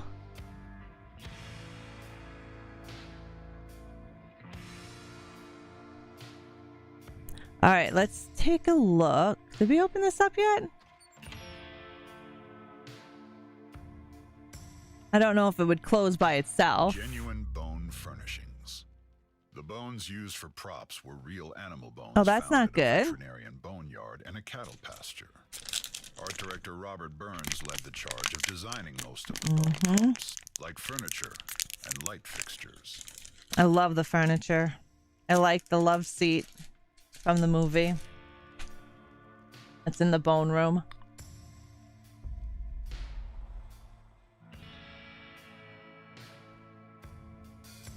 Scaring a child. In the original movie shoot, the caterer, Sally Nicolau, was married to the location sound recordist, Ted Nicolau. The day they shot the meat hook scenes, Sally brought their then 3-year-old daughter, Karina, to set when she was delivering lunch. Oh, my Lord. Unfortunately, little Karina saw Terry McMinn, Pam, on the meat hook and began crying and screaming. Her father recalled, I was in the living room while we were shooting that scene, and she came running in and skidded to a stop and just went completely white, started screaming and crying, and went running out of the house. Do you know Toby Hooper's son created another chapter for Texas Chainsaw Massacre? Never got finished though. All American Massacre, which I thought would have been super cool. Alan Danziger played Jerry, the van driver in the film. He prepared for his first on-camera meeting with Leatherface by being blindfolded. When the blindfold was removed for the initial take, he was so terrified that he ran out of the room. He does quite often. I just got a pop-up casket. That sucks, Don. I like the book cover. It was like Freddy Krueger's colors. But yeah, I bought a pop-up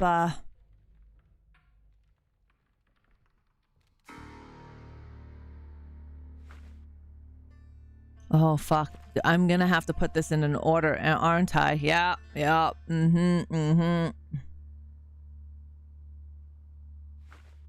I don't know if I found them all. I may not.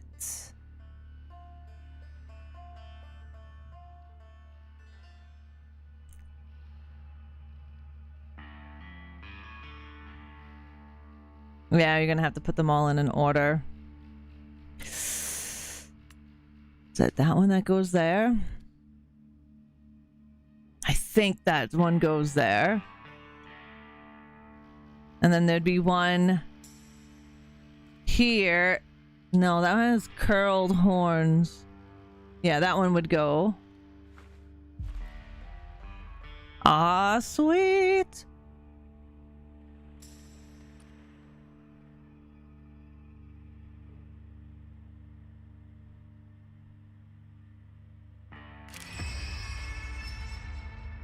Crisp Kringle.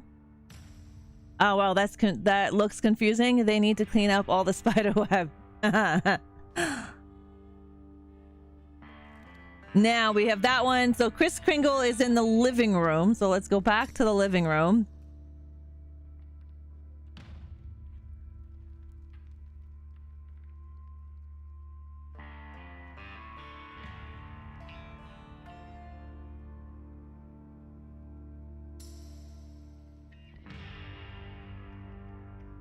Which is here.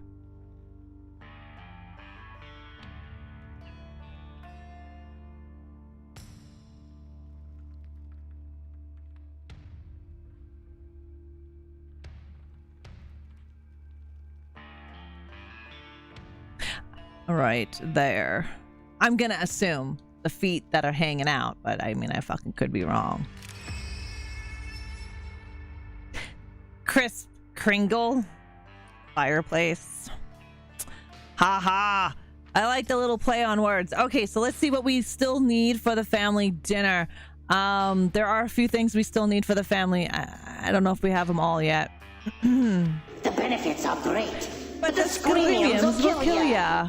Zach O'Green, thank you so very, very much for your 46-month resub. Mwah, thank you.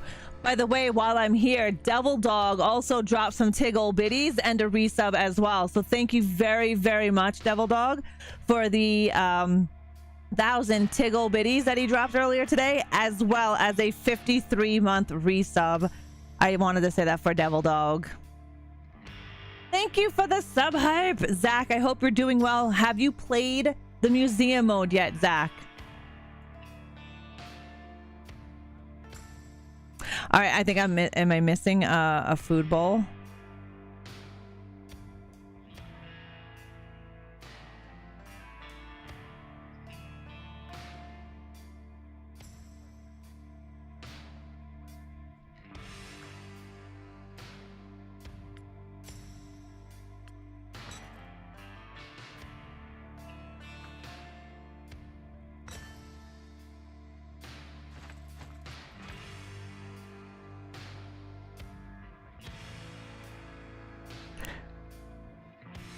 But this is definitely not right because they have to switch seats. Got to put the characters on order. Yeah, I kind of figured that you have to because they're definitely not right.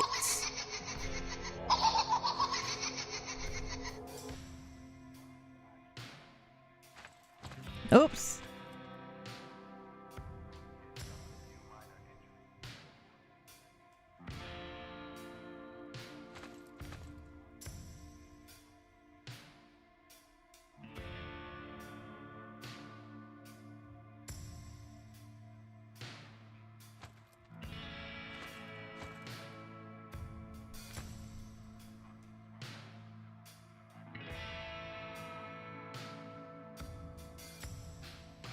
And so we have that plate.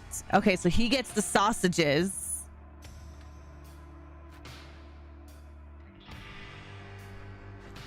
Oh, fuck.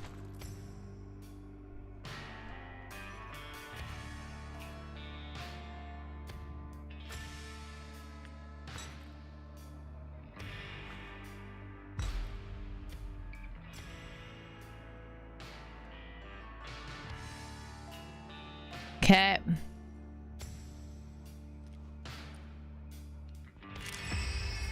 Oh yeah, family dinner.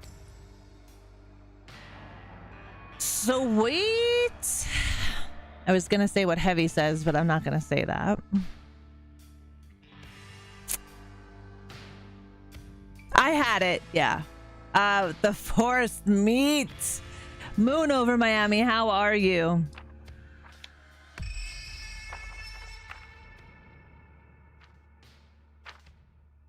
Yeah. I'm waiting for a basement cat to make the forced meat image.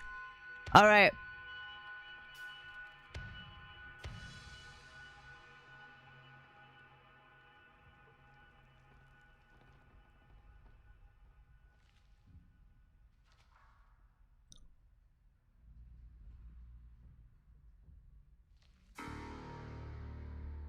There's a vibration right here.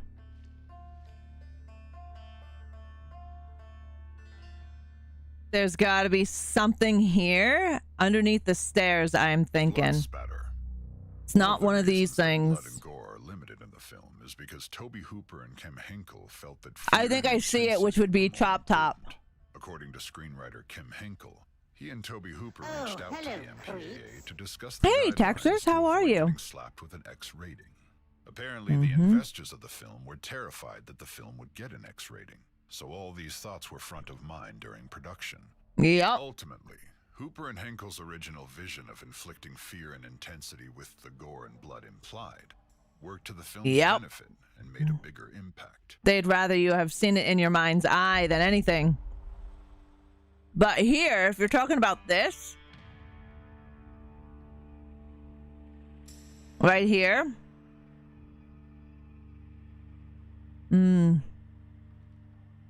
Let's zoom in.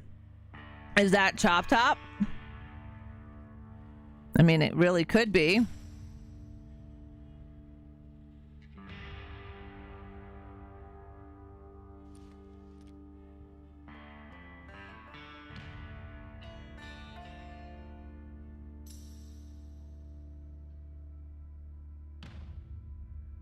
Could be. I mean, I know Bill Moseley.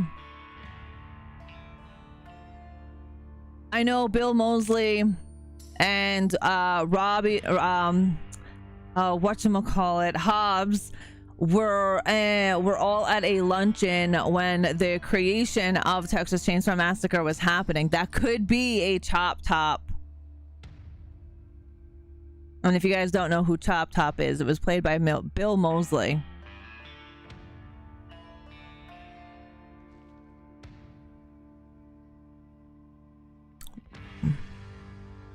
Go above here and look down.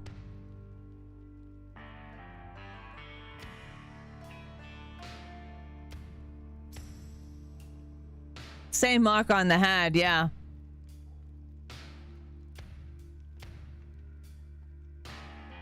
Same kind of shape as well. As he had the plate, right? because he had used his hanger. Like, part 2 is my favorite, and a lot of people don't realize that Nubbins Sawyer, who dies in the first, is in the second one. Leatherface is wearing Nubbins.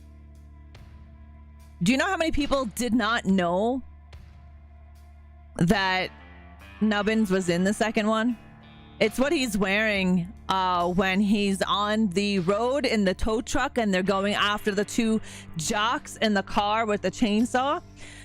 He is literally wearing Nubbin Sawyer on his body when he's running through there. Okay, so we have to figure this out. So there's a code somewhere.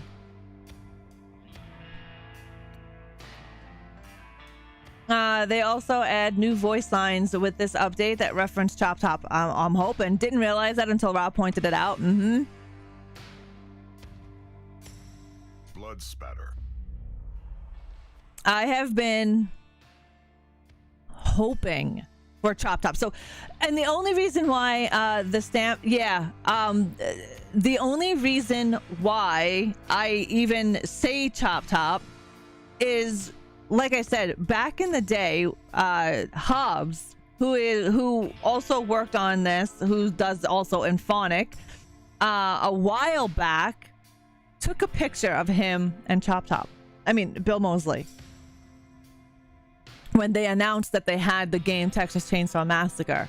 So that there was a fucking Easter egg right there, in a nutshell.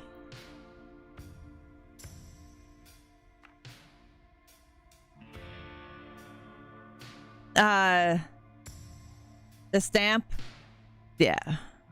Oh, on this one, Rotten, or the 1973. Oops.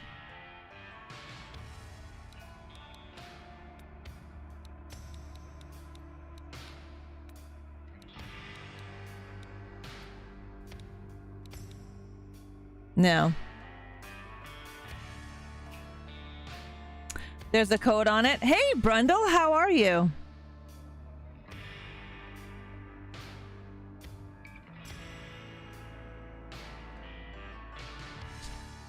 Oh, up to the Coke bottle upstairs.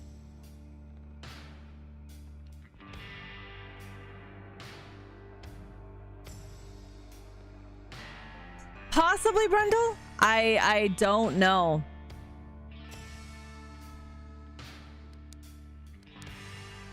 Oh, that was in the other room.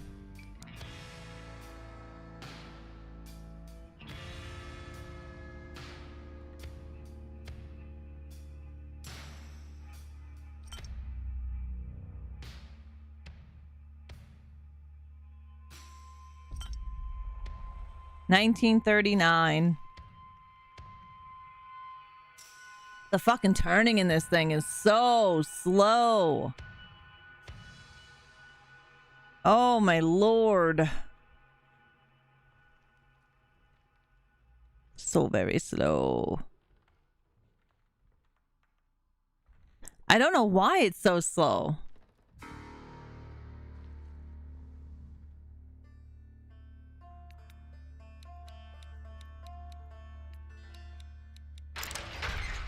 It feels like you are in my... Yeah, it does. It's super fucking slow. I don't understand why. No, I just have so many friggin' games.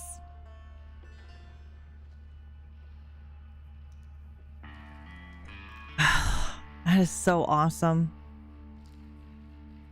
I just have so many games, Brundle. I don't have enough time to play them anymore. I mean, if I did this full time again, I'd probably have lots of time to play video games, but I'm separating my time between games that I want to play, which I have so many. Oh, this is so cool. I like this. Kind of reminds me of Mermaid Man. Skin. The practical effects of Leatherface's skin mask proved a difficult challenge for Bob Burns, the art director for the film. Mary Church, who had multiple responsibilities on the original film, including continuity and stunt coordination, noted that Bob spent weeks trying to come up with just homemade varieties of stuff that sort of looked like dried skin. I remember him being concerned about expression, or not being able to do expression, and that there probably needed to be other expressions maybe on the face.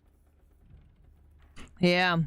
So in the fall, I have the Diablo Hatred, which, oh my god, I've been very excited and waiting for. But right now, I'm currently playing 7 Days to Die, Ghost Exorcism Inc.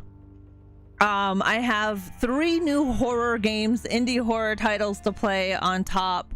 So a couple of indie game devs contacted me about playing their games. So I've got 3 new indie games I got to fit time in for. Off the Gen is one of them. And then 7 Days to Die 1.0, GEI, Diablo, this season Diablo, Season of Hatred, which is coming in October, fall.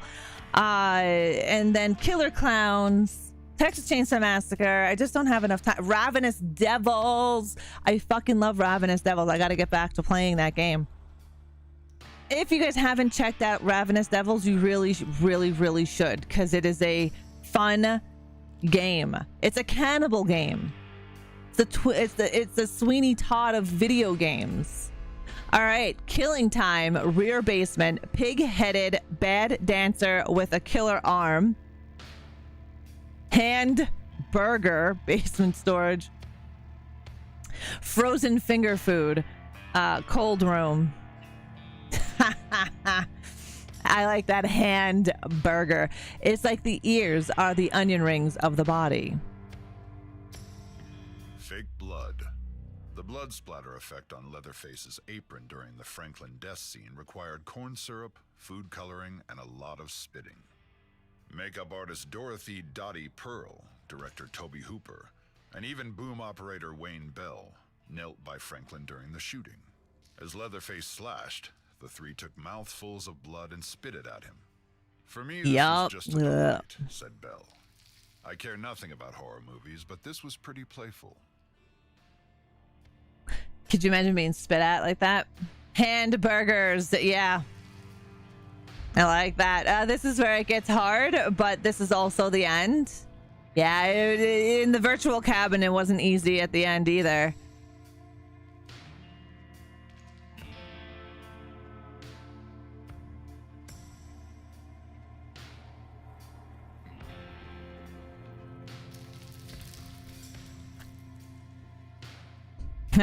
Give me your hand. Severed hand.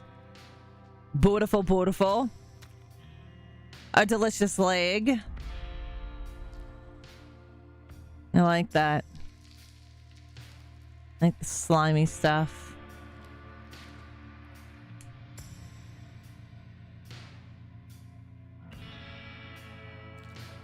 Ha.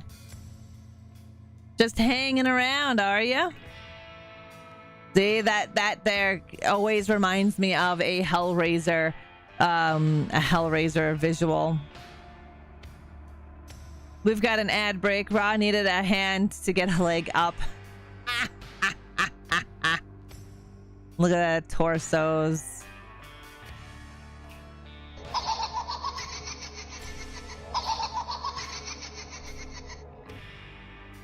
After I saw you play Ravenous Devils, I got it. Since I'm currently unemployed, I completed the story mode and got all the achievements. I still need to go back and try the endless mode. That's awesome. Oh, I wonder if I can do that. I'm glad you got the game. I'm glad you're liking the game. I gotta show you guys something here really quick before he moves. Oh my lord. So just give me a second while I try this out.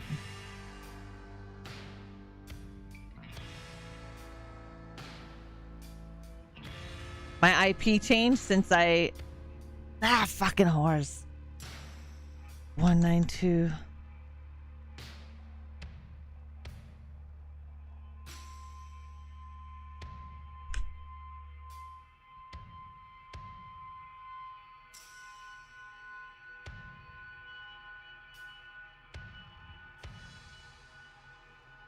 Why is it half? Jesus Christ. There we go.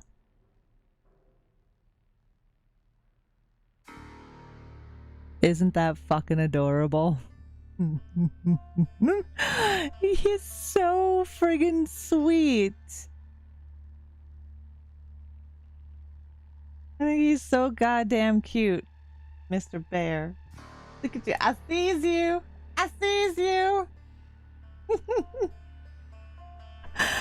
All right, relaxing. He's just chilling like a villain.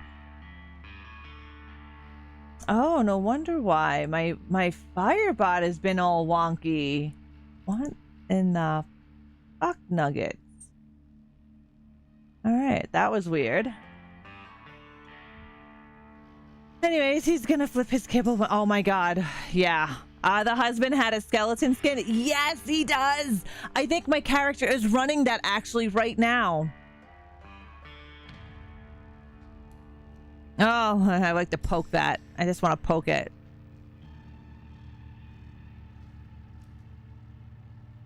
Why is my controller vibrating? Rear basement hamburger. I love that. It's still a cool shot right here. He is. He's going to be so excited, Deadwalk, when he does get to go home tomorrow. He's going to be so fucking stoked.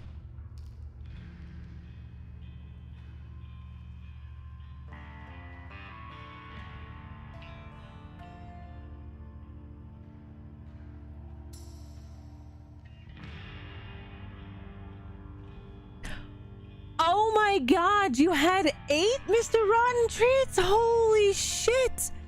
And I even separated them.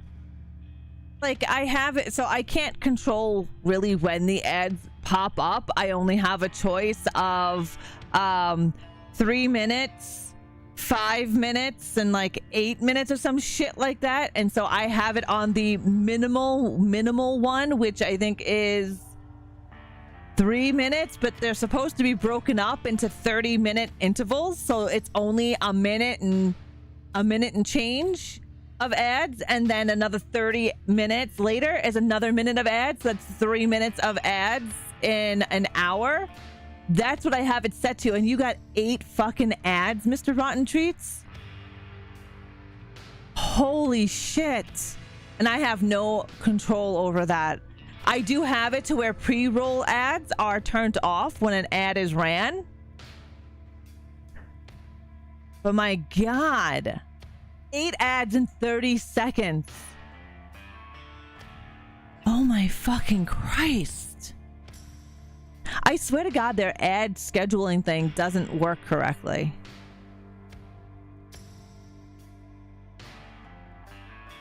I don't know if you know how the ads work at all. But if you're an affiliate, I think you get ads, right? I don't know. I don't remember being an affiliate on this platform. I think when I was an affiliate, I didn't stream here.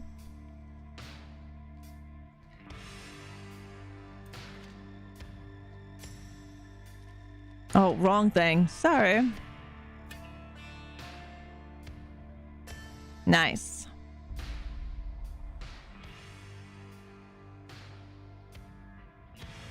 Killing time, you passed it. Yeah. Is that one of the things that I have to... Oh, yeah, that is.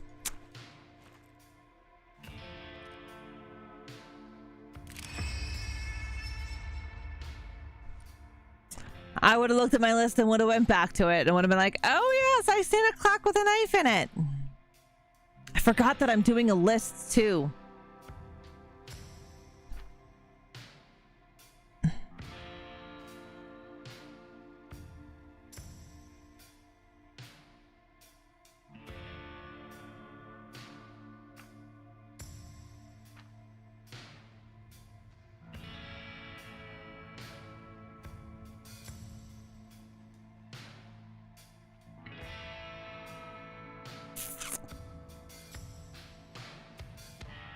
How the music is made. Numerous instruments used by Wayne Bell to create the Right music were on. children's musical toys. According to Bell, many of the instruments used to create the music of the Texas Chainsaw Massacre were cymbals, xylophones, and shakers. Being that Bell is a drummer, a substantial number of cymbals were used. The audio team also used Bell's K stand-up 5-string bass with a movable bridge which allowed them to change how high off the board the strings are. This brought out the strong sounds of the bass. Additionally, the sound team used a bow, plucking and rubbing various items on it. Okay.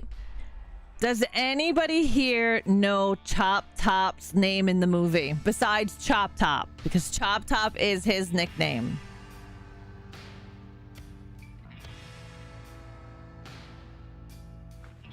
Oh, I get to use an item here. I don't know what's supposed to go here. So I'm not sure yet.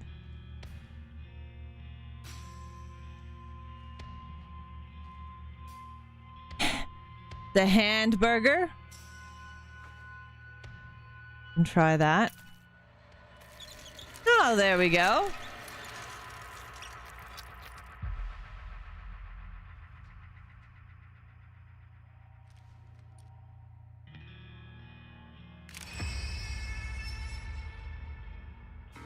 Okay, so Chop Top's name is Robert Bobby Sawyer.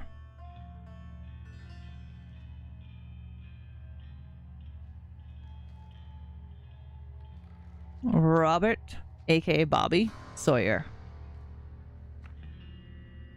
Pig-headed bad dancer with a killer arm and frozen finger food in the cold room.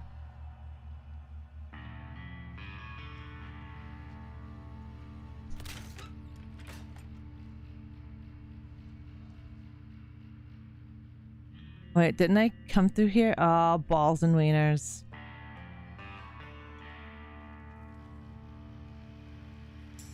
Nah. I need to make something like that.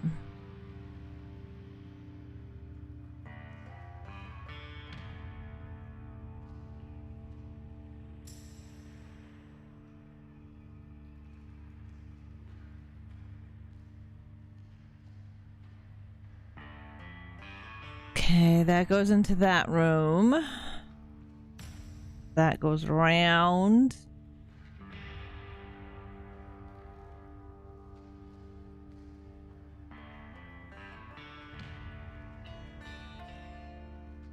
I even get lost in the fucking game down here. Mask, prop, or wardrobe for the role of Leatherface. When Gunnar Hansen had his first meet and greet for the role of Leatherface, Toby Hooper and Kem Henkel were impressed with his size and stature. When Gunnar walked through the doorway into their meeting, Hooper noticed how much space of the doorway Gunnar took up. They knew right away that Gunnar had the physical traits for the iconic role. That he did. That he did.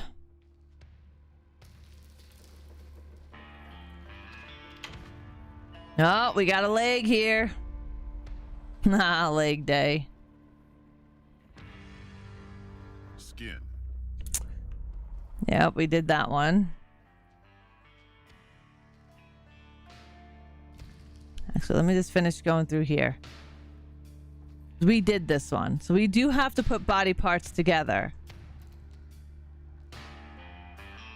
Leatherface speaks. In the original script, the infamous dinner scene was quite different. Leatherface had scripted, though completely unintelligible, lines. As Gunnar Hansen recalls, they were written out. His first line is "A-A-A-O-U-U-U-Ber," and then "Abe-Goba Aji-Ima." ReAnimateHer! According to Toby Hooper, these lines had actual meaning behind them. I'm good, Angel. How are you? But the first line meant roughly, "How are you?" These last two killed me for probably 15 minutes just trying to figure out the pighead bad dancer. I got 'em all. Right? That would be quite difficult.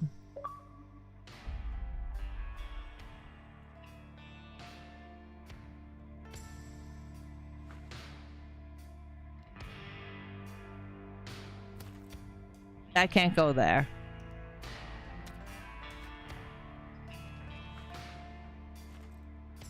To see what your insides look like. I'd have to say that goes there. Are these the same side legs?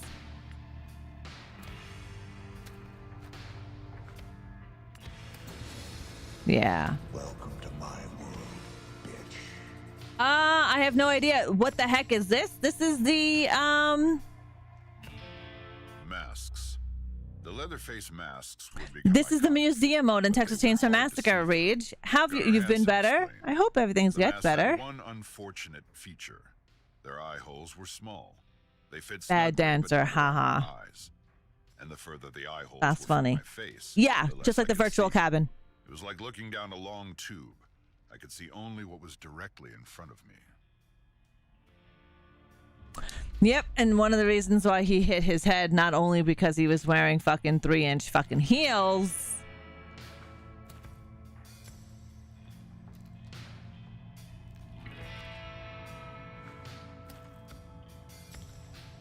All right, I just need a head, which would be a pig, maybe. Ha!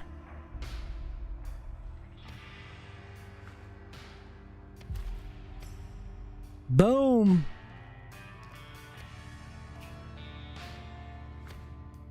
I like those masks. How you doing, Pat? The virtual cabin was fucking creepy, though. Shit was unsettling. The Friday the 13th virtual cabin had great jump scares in it. Definitely. And it was all dark. And you remember when you'd walk down that trail path? I am trying to get a head. Again, this reminds me of House of a Thousand Corpse, Mermaid Man. These are awesome. Leatherface mask. The holes and markings on the forehead of Leatherface's masks represent a hammer to the head. Yep. Back then, cows were slaughtered in the head with a sledgehammer. So the holes appear on the forehead of Leatherface's masks to show continuity with how actual cattle were slaughtered.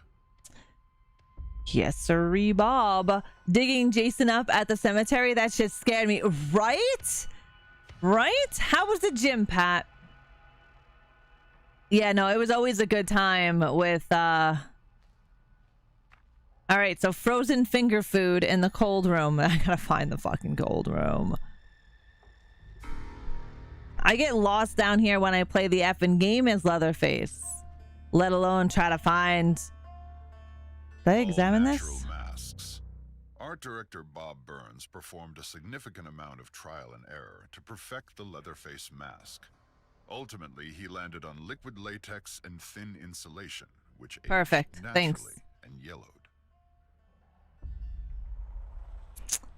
Yep, that he did. Masks. Oh, wait, The yeah. Leatherface masks would become iconic. Yeah, they would become iconic. They're fucking awesome. I own a couple of them.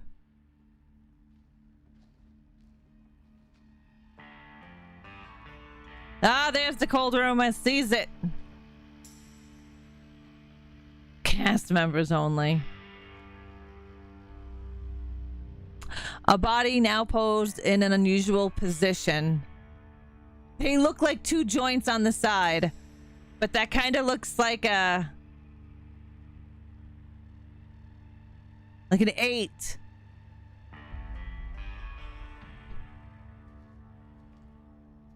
Does that look like an 8 or no? Is that what I'm supposed to find as numbers? Ah, I like that. So that's definitely 3. That's definitely 3 right there. Okay, was that an 8? I think that was an 8, right? So we found an 8. Give me a second here. We found an 8 and a 3, but we found them. Oh, these are probably backwards. So I'm probably gonna have to figure out in the order of the numbers. Yeah, it's an 8. That is one rambling large basement compared to that. Right? Fucking house is huge. All right, that's a 2 toes. All right, so 2 toes. I'm writing this shit down.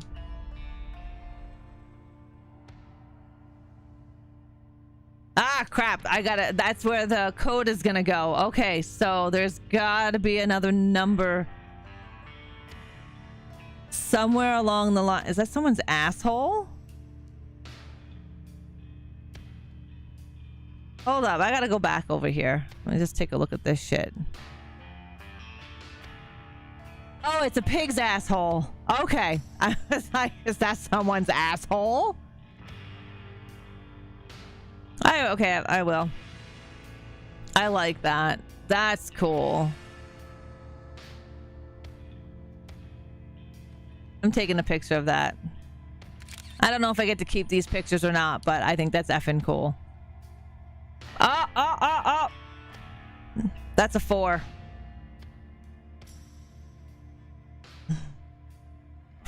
All right, so let's go read the note by the... Please stop using the freezer to store your lunch leftovers. Lock code reminder. Bone, bracelets, cast, and body. So bones is 4. Bracelets is what? That was 3. Cast was 2. 8. Right? Okay.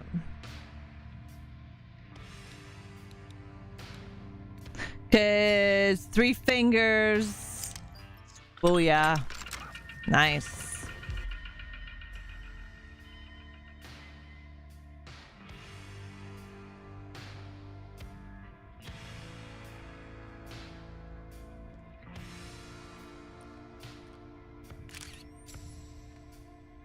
Okay, so where...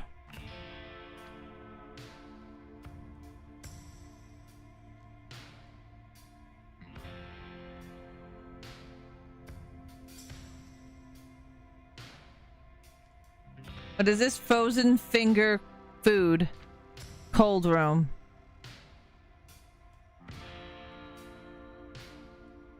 Look at that AC. That AC, there's no way that AC is cooling down this whole fucking area. Alright, where is this photo? There's 2, 3. Okay, hold on. How many ACs do we got going on in here? 1.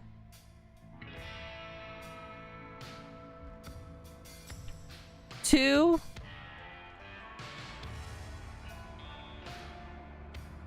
3. Do you think 3 ACs can do that?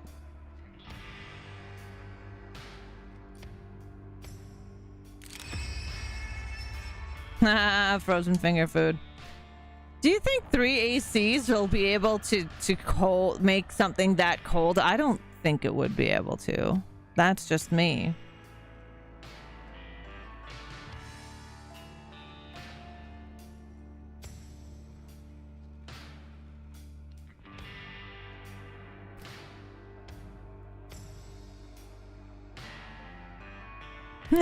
Sleepy Hollow. I got a head. Yeah. I don't know what the fucking head is for, but we got one. Carrying around someone's fucking head. Yeah, I didn't think it was needed because I don't have anything else to do on the paperwork, but I'm picking it up anyway and I'm walking around with my head.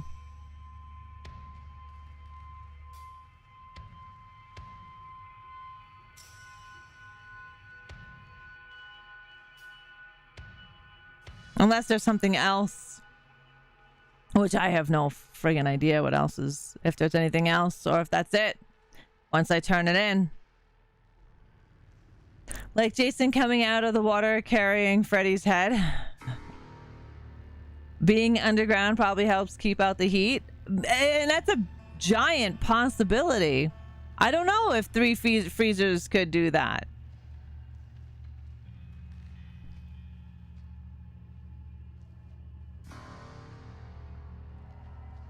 Let's make sure I didn't miss anything in my walking around and ramblings.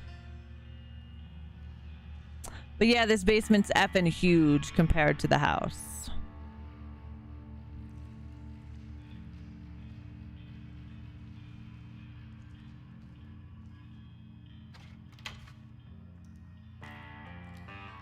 Playing with fire. Early on during filming, Gunnar Hansen asked Toby Hooper, "How are we going to shoot the scene where I get chainsawed in the leg?" Toby Hooper replied, "I don't know, but don't worry about it because it's the last shot of the movie." For the climactic ending of the film, the crew wrapped a metal sheet around Gunnar Hansen's leg with a stake taped to it, and a blood bag taped on top of that. It's pretty cool how they did a lot of this stuff. Crew member who would run the chainsaw yeah, I still have to turn it all in. And you get a Gunner code? insisted he would Perfect. do it himself for fear of the crew member accidentally sawing his leg. The saw didn't have its actual teeth attached to it, so they had to make modifications to the saw itself. At first, Gunner thought he had sawed his leg, but his leg did become badly burned from sawing into the metal plate that was protecting it.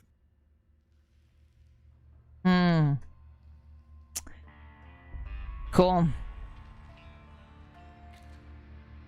I just want to make sure I'm got everything through here.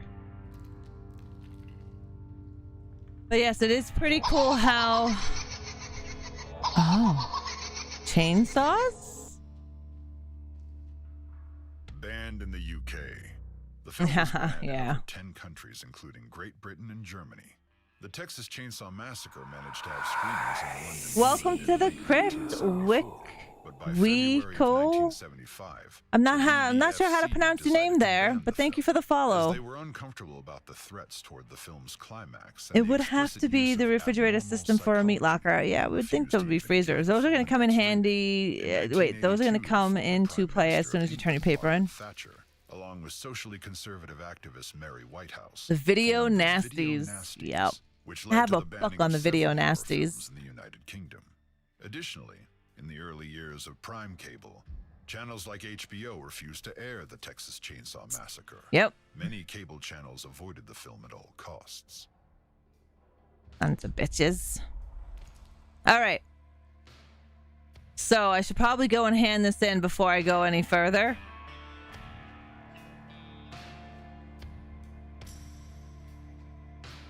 Real torture. During Sally's torture scene, her screams ultimately led her to shout, "I'll do anything you want," which Marilyn Burns later recollected was the dirtiest thing you could say. It was pretty damn serious. Nowadays, it comes out of everybody's mouth. Now they're doing it for free. They're jumping into it. But in those days, "I'll do anything you want." You just didn't say that. You never said that. Burns continues, though, that Sally's torturers, the Slaughter family, don't comprehend that because it's not the result they desire. Nope. Rather, she feels that they're so sexually repressed that they can only manifest desire as sadistic cruelty. What makes them even more horrific is the sense that they gather excitement by watching women suffer. That too. Behind the scenes photo, Bull. During research production for the Texas Chainsaw Massacre. Hey, Seven, how Gun are you? Interactive's creative director Ronnie Hobbs, executive producer Ishmael Vicens, and brand strategy lead Matthew Zepp traveled to dozens of locations in rural Texas. Thousands of photos Hey, were taken to Spooky, capture the how are essence and you? authenticity of the Texas countryside. During one of these trips, the team at Gun stumbled onto a farmhouse they thought was abandoned, but little did they know they would meet a new friend. A massive bull in a nearby gated field with horns that stretched 4 feet end to end. However, the gate itself was not closed, so the team from Gun found themselves face to face. That's a 5 beast. feet on the other side of this open gate, with this giant freak of nature.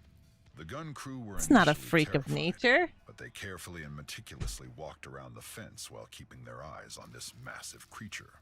They were able to shut the gate. I'm and any good, crisis Seven. How was are you? thankfully avoided. It was good to see you as well, Cryptic. Thank you for popping in and hanging out. I appreciate it. I'm not doing too bad, you know. Busy as usual. Playing museum mode in Texas Chainsaw Massacre. Okay, I gotta go turn this in because I'm finding other stuff. I don't really know. But there's the room I think I need to go. But we're gonna continue to walk around this way because I think... Chainsaw. Gun Interactive digitally scanned an original chainsaw model that was used in the 1974 film. Are you moving to and then Texas? made the necessary adjustments to ensure it was as Oh, wait, accurate as you're saying possible learning to what be was a seen on Texan? film nearly 50 years ago. Nice, Spooky. Right on. You moved a year ago. Oh, shit. I didn't know you moved there a year ago. How are you liking Texas?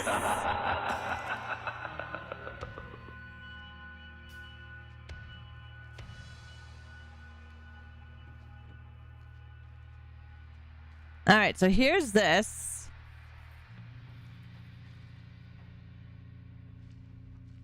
Wait, I gotta bring this down here. Where the fuck? Oh, there it is.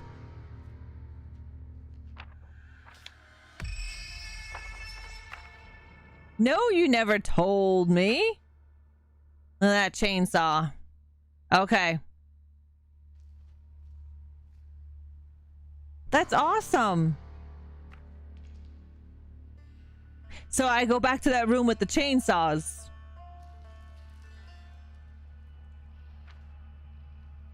That's awesome, dude. And you're enjoying it there? No. If you did, I don't remember you ever telling me. I think I would have remembered that you moved to Texas.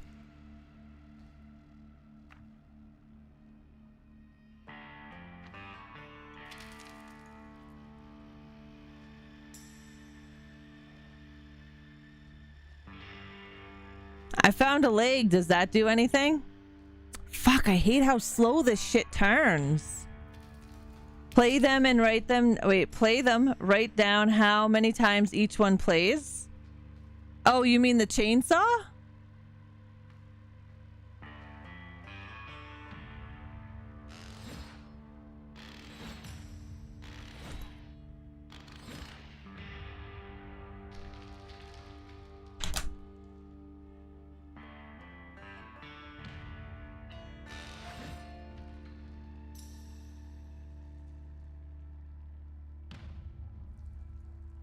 What other game had this in it? Oh, what was that game that I played recently and I had to do sounds? What game was that? This is the same puzzle.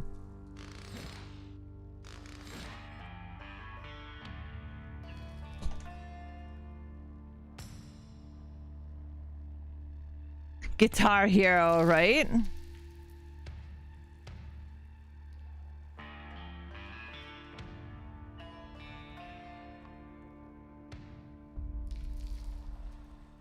Maria Flores photos.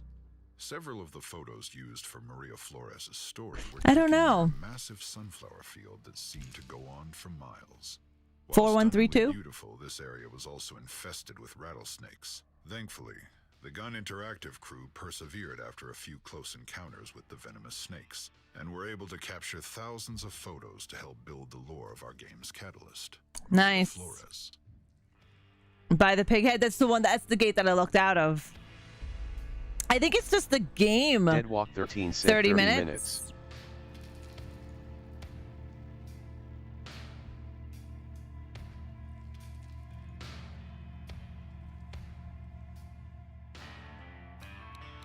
Perfect.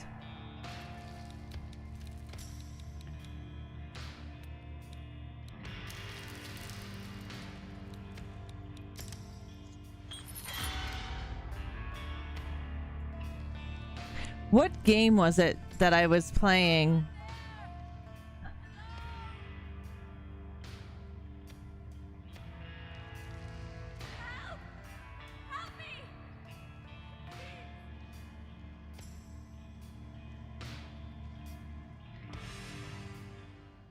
Thank God! Listen to me. My name is Maria Flores. Please, find a way to get me out of here. I'm begging you. I don't want to die. Please.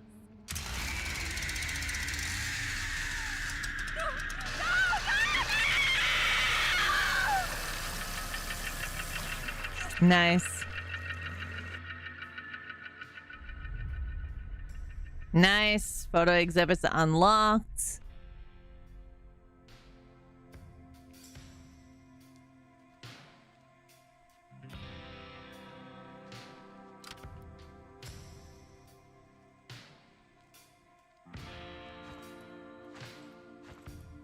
I like the jiggle effects, eh?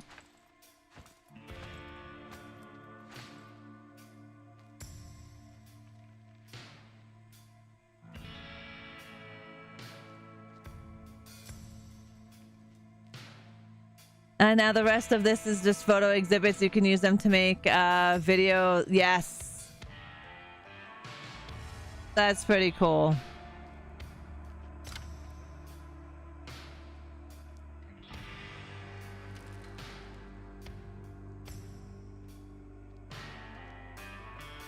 Booty shorts. Yeah, we understand the booty shorts.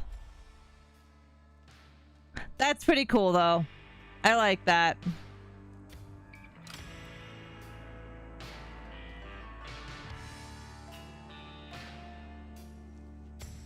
Hmm.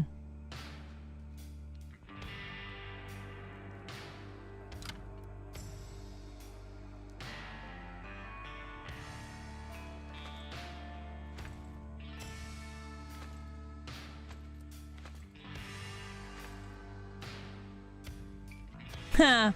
So, yeah. That's cool. That's cool. Yeah, the booby physics are pretty fucking insane. Chop Top was the whole Easter egg? Yeah, I kind of figured so. I called Chop Top in this game when I saw the picture with Hobbs and fucking Bill Moseley. Yeah, kill this mofo. I can't stand Danny. Or Leland.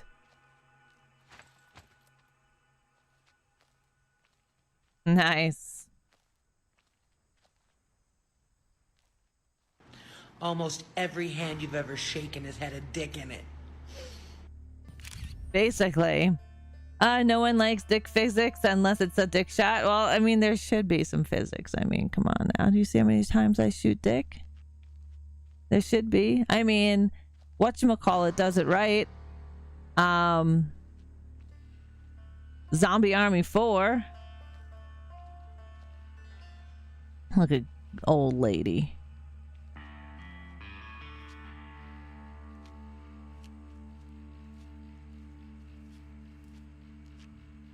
How far can you walk?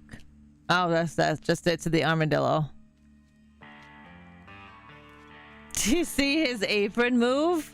What you got going on underneath there, Bubba?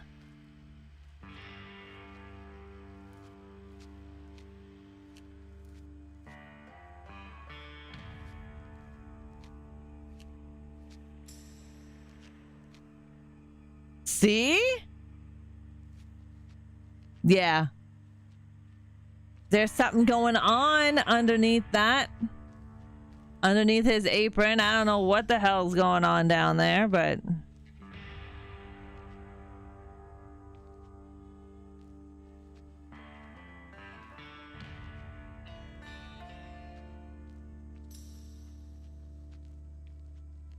it's definitely cool.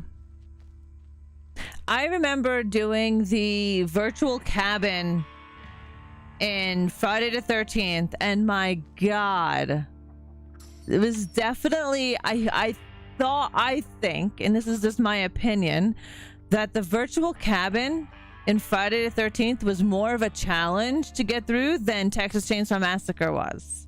Than this museum. I mean, I like them both, don't get me wrong. I really love these kinds of things. I have so many of these photo ops saved for my thumbnails. Nice. Oh yeah, it's great. It's definitely great to see. You know?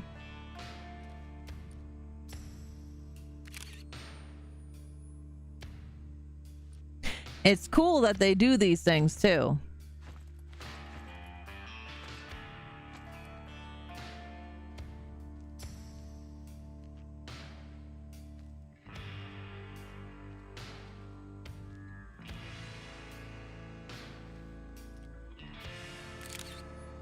Hey Dargor, how are you? Bubba is recreating the famous Marilyn Monroe scene. I think so. I definitely do. His apron blowing up. I don't know what's underneath that apron. But that's very cool. I do feel Friday the 13th Virtual Cabin was more challenging to complete. Yeah, you can filter the pics. Yeah. I noticed that when I was opening up the camera and taking a look.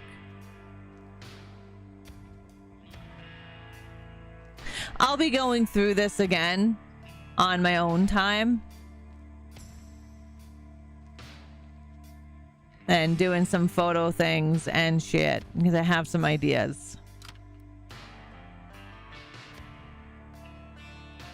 I like Julie because that's who I normally play, as Julie. But I'm all about the family.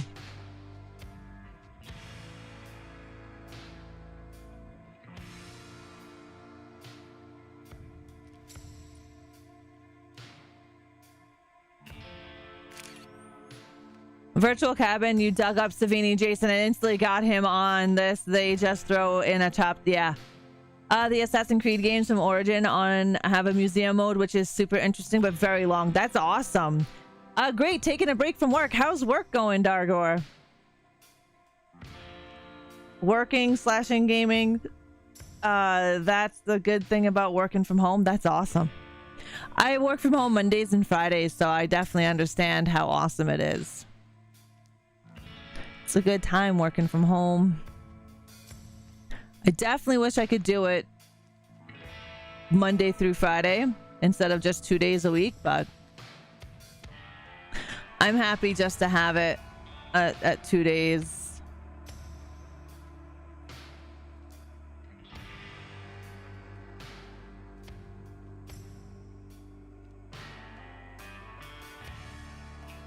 Hello, Bear.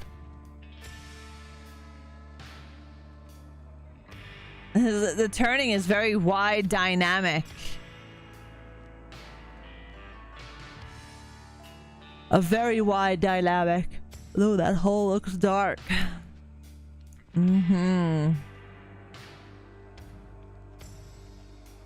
Oh, that's one thing I didn't do. I didn't go into the side garden.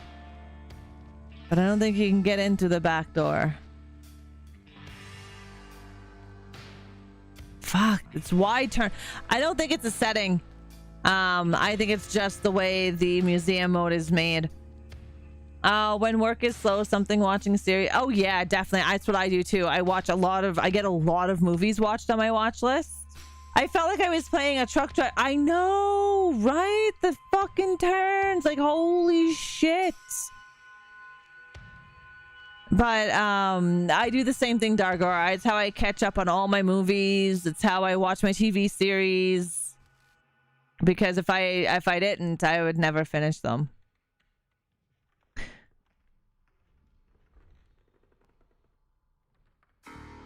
Friend of Leatherface. Since both of her parents were working on the film, 3-year-old Karina Nicolau was often on set and struck up a friendship with Leatherface actor Gunnar Hansen. He recalled their interactions. She had never liked my Leatherface mask. She was sitting with me one day what while little I waited kid for a would? shot setup. When Dottie, makeup artist Dorothy J. Pearl, came to put on my mask, it horrified Karina. As soon as it covered my face, she started screaming. I had Dottie pull it off. See? I said, it's just me. She calmed down, but when I put the mask on again, she started screaming again. I realized she was too young to make the leap, to see my transformation from Gunnar to Leatherface and understand that I was still under the mask. So I made sure she never saw me in the mask after that.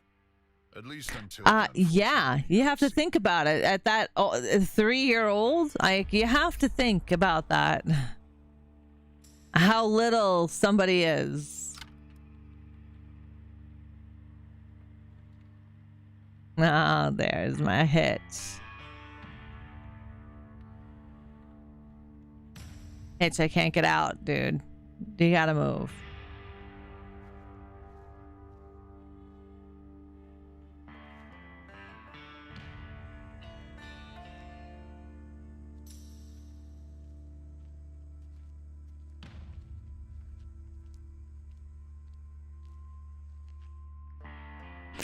Another gallows. They look like joints. Their bodies look like joints. But yeah, turning. Holy shitballs. Mommy's playing Among Us. Cool. I definitely enjoyed the museum mode. I think it's pretty cool. Yo, she-bitch. Let's go.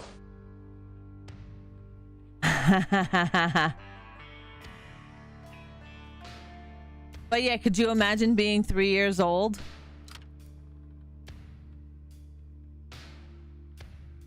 And seeing all of this for the first time. Possible titles. Like, I mean, seriously, that would be quite scary for a little one. Yo, she bitch. My eyes started to hurt when I was playing and being on the computer at work at the same time. And yeah, Dargor, if you buy Gunners and you use my code, you get a percentage off. So in my bio, there is a Gunner Optics link. If you click on that, my picture, and you use my name, you get a discount. I love my Gunners. I have 2 pairs now that have my prescription in them, as well as just a couple of regular Gunners for my eyes. They're great. I have a pair at work that I use because I don't have to use these glasses all the time. I have a pair at my job that I leave at my desk. I have 2 pairs here. I have a pair upstairs. Yeah, they're great. 3 years old, in the mid-70s. She's probably in her 50s now. Oh, well into her 50s. Definitely.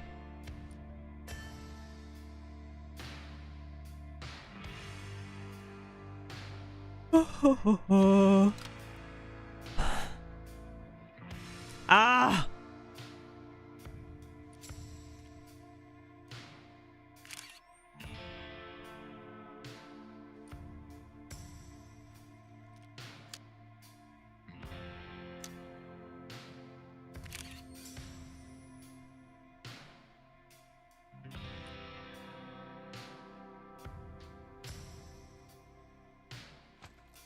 Nah, Leland, you fuck.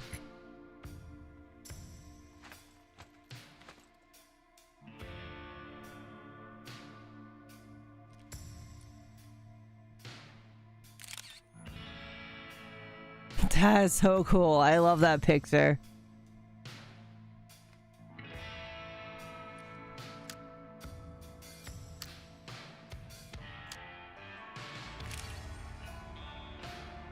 Nice. Something like that. Deadwalk, mid-50s, yeah. That would definitely be a friggin' memory, hey?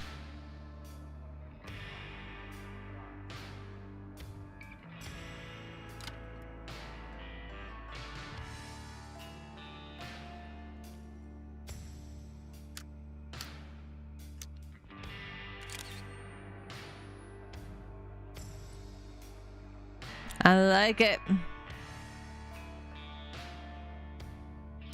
Grandpa's gotta have one up there too, I would think. I was 5 and 73, so your math tracks. Print, yep, that's what I was thinking, Mr. Rotten Treats. That is what I was thinking.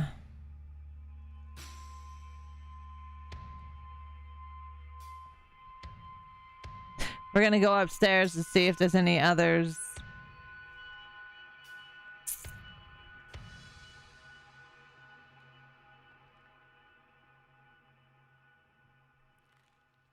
And then you can have them printed out and framed.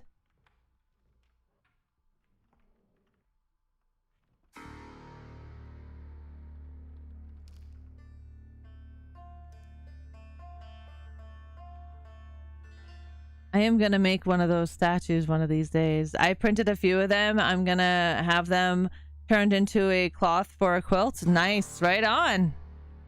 Why not? You can print them and you can frame them. Like, why wouldn't you? Grandpa. All right. That is the museum mode. So if you have yet to update your TCM, I would highly suggest updating it so you can check out the museum mode. It's not overly hard. It's pretty easy compared to what I think Friday the 13th Virtual Cabin, because there was a lot of things you can unlock in that, right?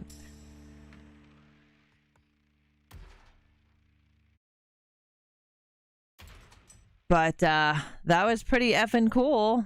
I really like that Not gonna lie, I did. I really like that. I thought it's definitely great. There's your top Easter egg, everybody. New family coming in September. Yeah, I'm hoping. I'm hoping. Dragon, how are you? How are you doing? Yeah, I can't. When they had, again, when Hobbs had that photo with Chop Top, I mean, Bill Moseley, there's the only reason why you would be doing that. You know what I mean? I am fabulous. I cannot complain. I'm doing pretty good. We just got finished doing the Texas Chainsaw Massacre Museum mode. It's like a virtual cabin from Friday the 13th. You get to go through and get information from the movie, which, me. It's my favorite second franchise ever. So I already know like quite a fucking bit of Texas Chainsaw Massacre since I've done them on my I've done Texas Chainsaw Massacre on my Coffee Chat of Horrors. I also have a YouTube series based on TCM. You just bought the TCM 2 mask from Spirit of Halloween last night. Right on. There's my pretty lady, right? He is 6 foot animatronic. He's pretty awesome. But yeah, my Coffee Chat of Horrors will be returning October 2nd, and I'm super excited because the first month of CCOH, we're going to be doing Asian horror. If you're not familiar with Coffee Chat of Horrors is where I deep dive into our favorite scary movies. And when I say deep dive, I fully deep dive. I just don't go on the internet and pulling things off of IMDb. I do go through my magazines, my Fangorias, my monsters, a lot of the books that I have here, and I go through them all to get information. So I have an entire thing based on Asian horror, and I've already been deep diving into it. When am I a special guest on your horror show? Whenever, Pat. Yep, I see that for Dawn. I've got a surprise. I've got 2 announcements coming, and one is going to be fun because one we're going to be doing on stream. I can't say much more. All I know is that I have partnered up with somebody or a brand, and we're going to have some fun throughout the year. Exciting. Ringu awaits. Never mind, that's Japanese. Well, we will have I plan on doing each international horror. So I'm planning on doing Turkish horror, French horror. So as we go along, German horror. I'm planning on bringing international theme to Coffee Chat of Horrors. I don't like doing all of the mainstream movies because we all know the information. I can tell you anything about Friday the 13th, Evil Dead, Halloween, Nightmare on Elm Street, Chucky. These are the things that I read for fun. I want to bring more of the unknown, underrated films that we don't know a lot of. Like we did Vamp, right? We did Vamp. We did Tucker and Dale vs. Evil, Shaun of the Dead. So many movies we've done. And I have a ton of books about movies and autobiographies.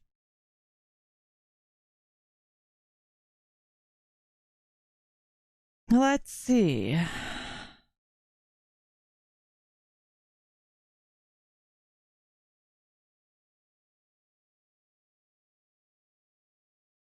My ex was into Korean horror. I'm interested to see some of the, oh, fuck yeah. Korean horror is great. International horror is amazing. Yeah, Rod doesn't skim the surface of the pool. She fucking drains it. That's how deep she goes. That's exactly it, Deadwalk. Exactly. I love Italian horror. Argento is one of my favorites. So what is some of your favorite giallo films by Argento? Korean horror is great. I've enjoyed some. Yeah, they have great flicks. Yeah, for sure. And you can tell, you can tell how graphic films outside of North America get, including UK. The UK, they still don't get as graphic as some of the Chinese horror that I've seen, the Turkish horror, French horror. My God, the French know how to do horror. They know how to do shocking and disturbing as well. I fucking love French horror.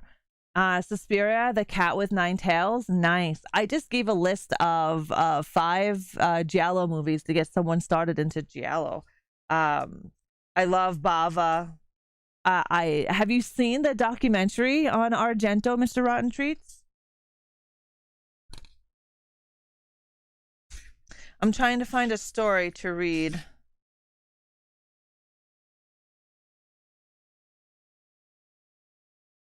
Ooh.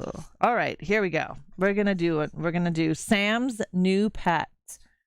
Ra, can I come on as a guest and can I roast you for the movies you like? Bitch, my movies, the movies that I like are good.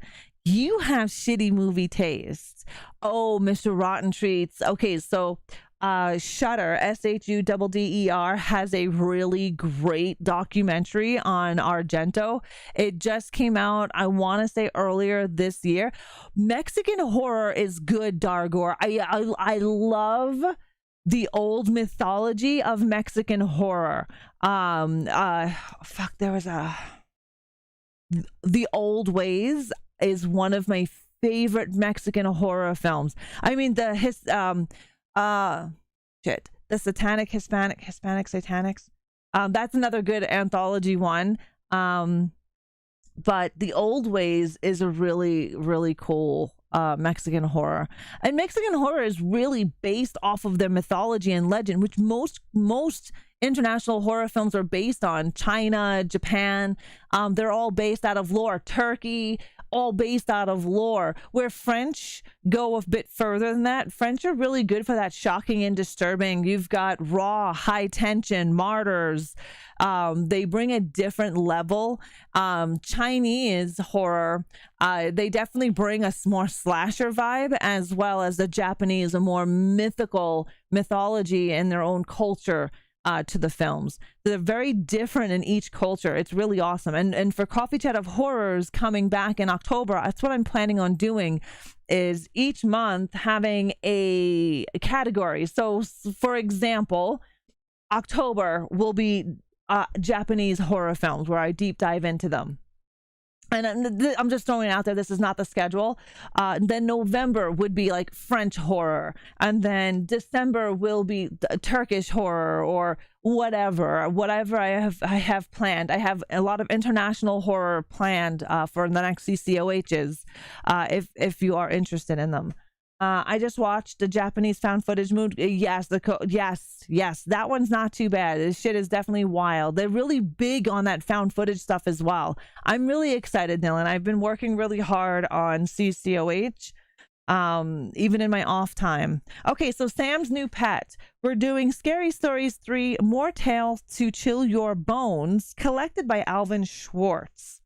And this is for Dawn. Sam's New Pet.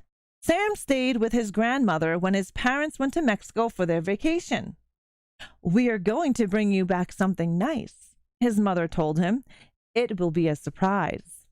Before they came home, Sam's parents looked for something Sam would like. All they could find was a beautiful sombrero, but it cost too much.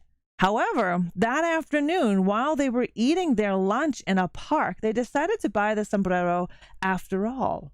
Sam's father threw what was left of their sandwich to some stray dogs, and they walked back to the marketplace. Isn't that so strange that we're reading a story about a present from Mexico? And El Libro de Piedra, the Book of Stone. I'm going to have to look that up. I have not seen that, Dargor. Am I a special guest for video game horror? Whenever you want, Pat, whatever you want. One of the animals followed them. It was a small gray creature with short hair, short legs, and a long tail. Wherever they went, this creature went. "Isn't it cute?" Sam's mother said.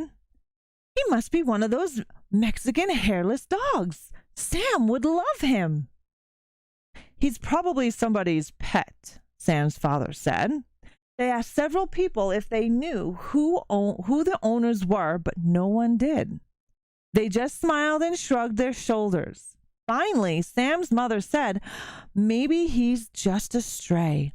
Let's take him home with us. We can give him a good home, and Sam will love him."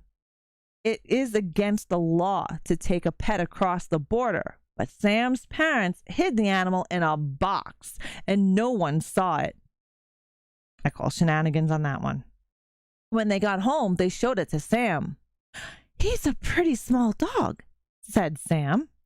"He's a Mexican dog," his father said. "I'm not sure what kind.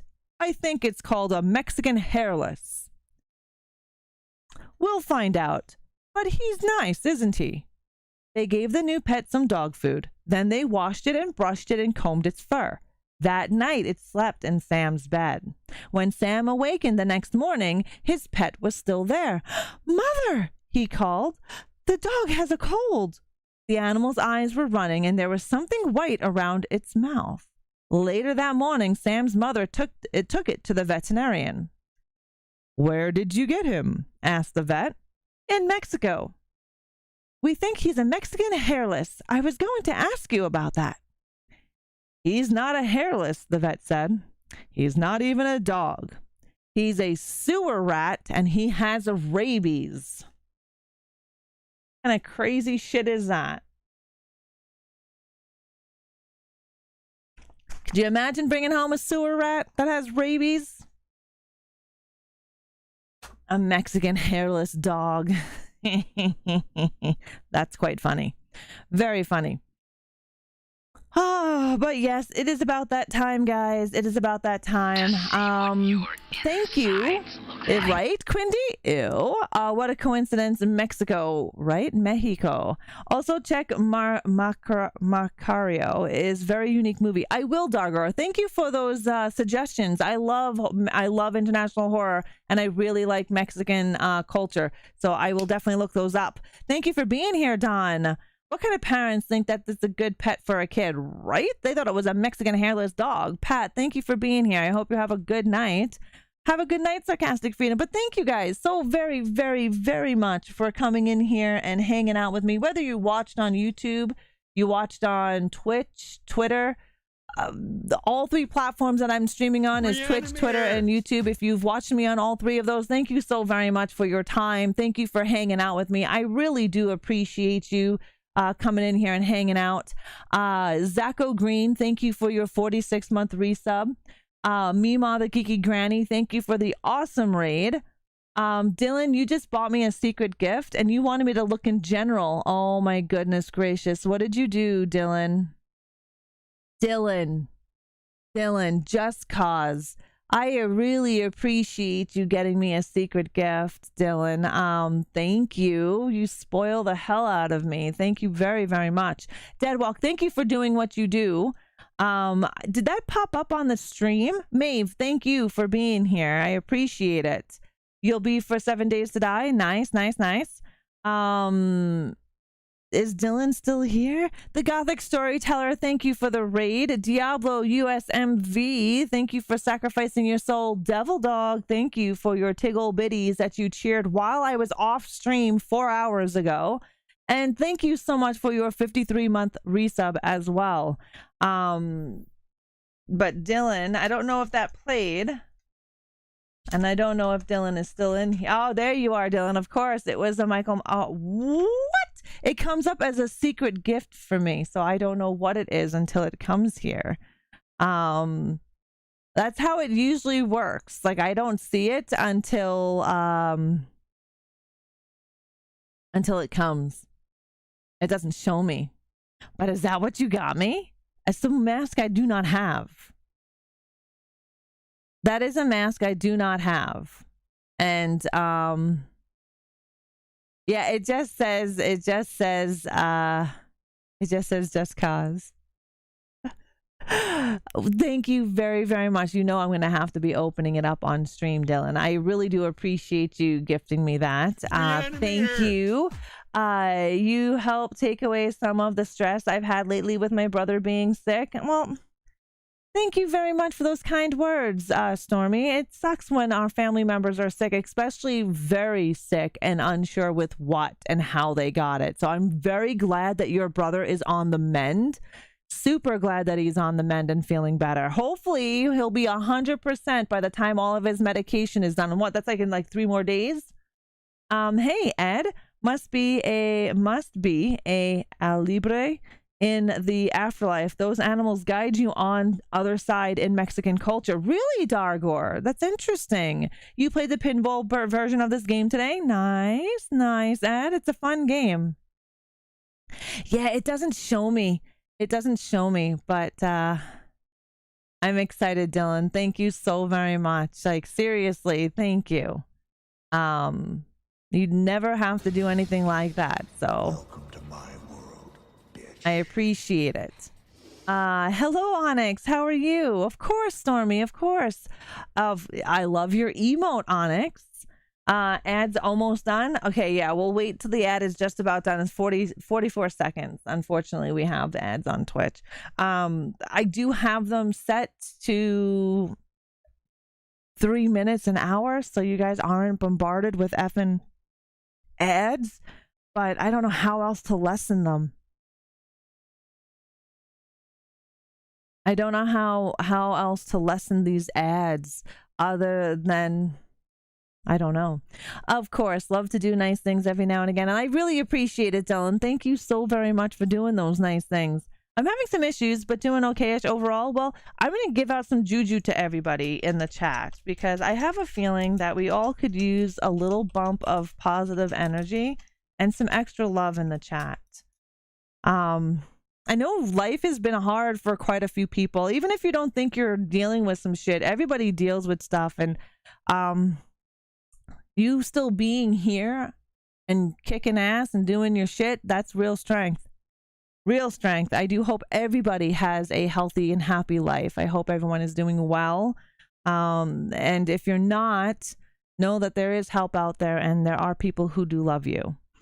On that note, guys, tomorrow night we're watching Maxine in the Discord, okay? Hi, Handar. We're watching Maxine in the Discord. So if you want to join us and you're wanting to watch Maxine, make sure you have the movie roll in the Discord. If you don't, please message me or tag one of the Crypt Keepers in the Discord, and we will be more than happy to give you the movie roll.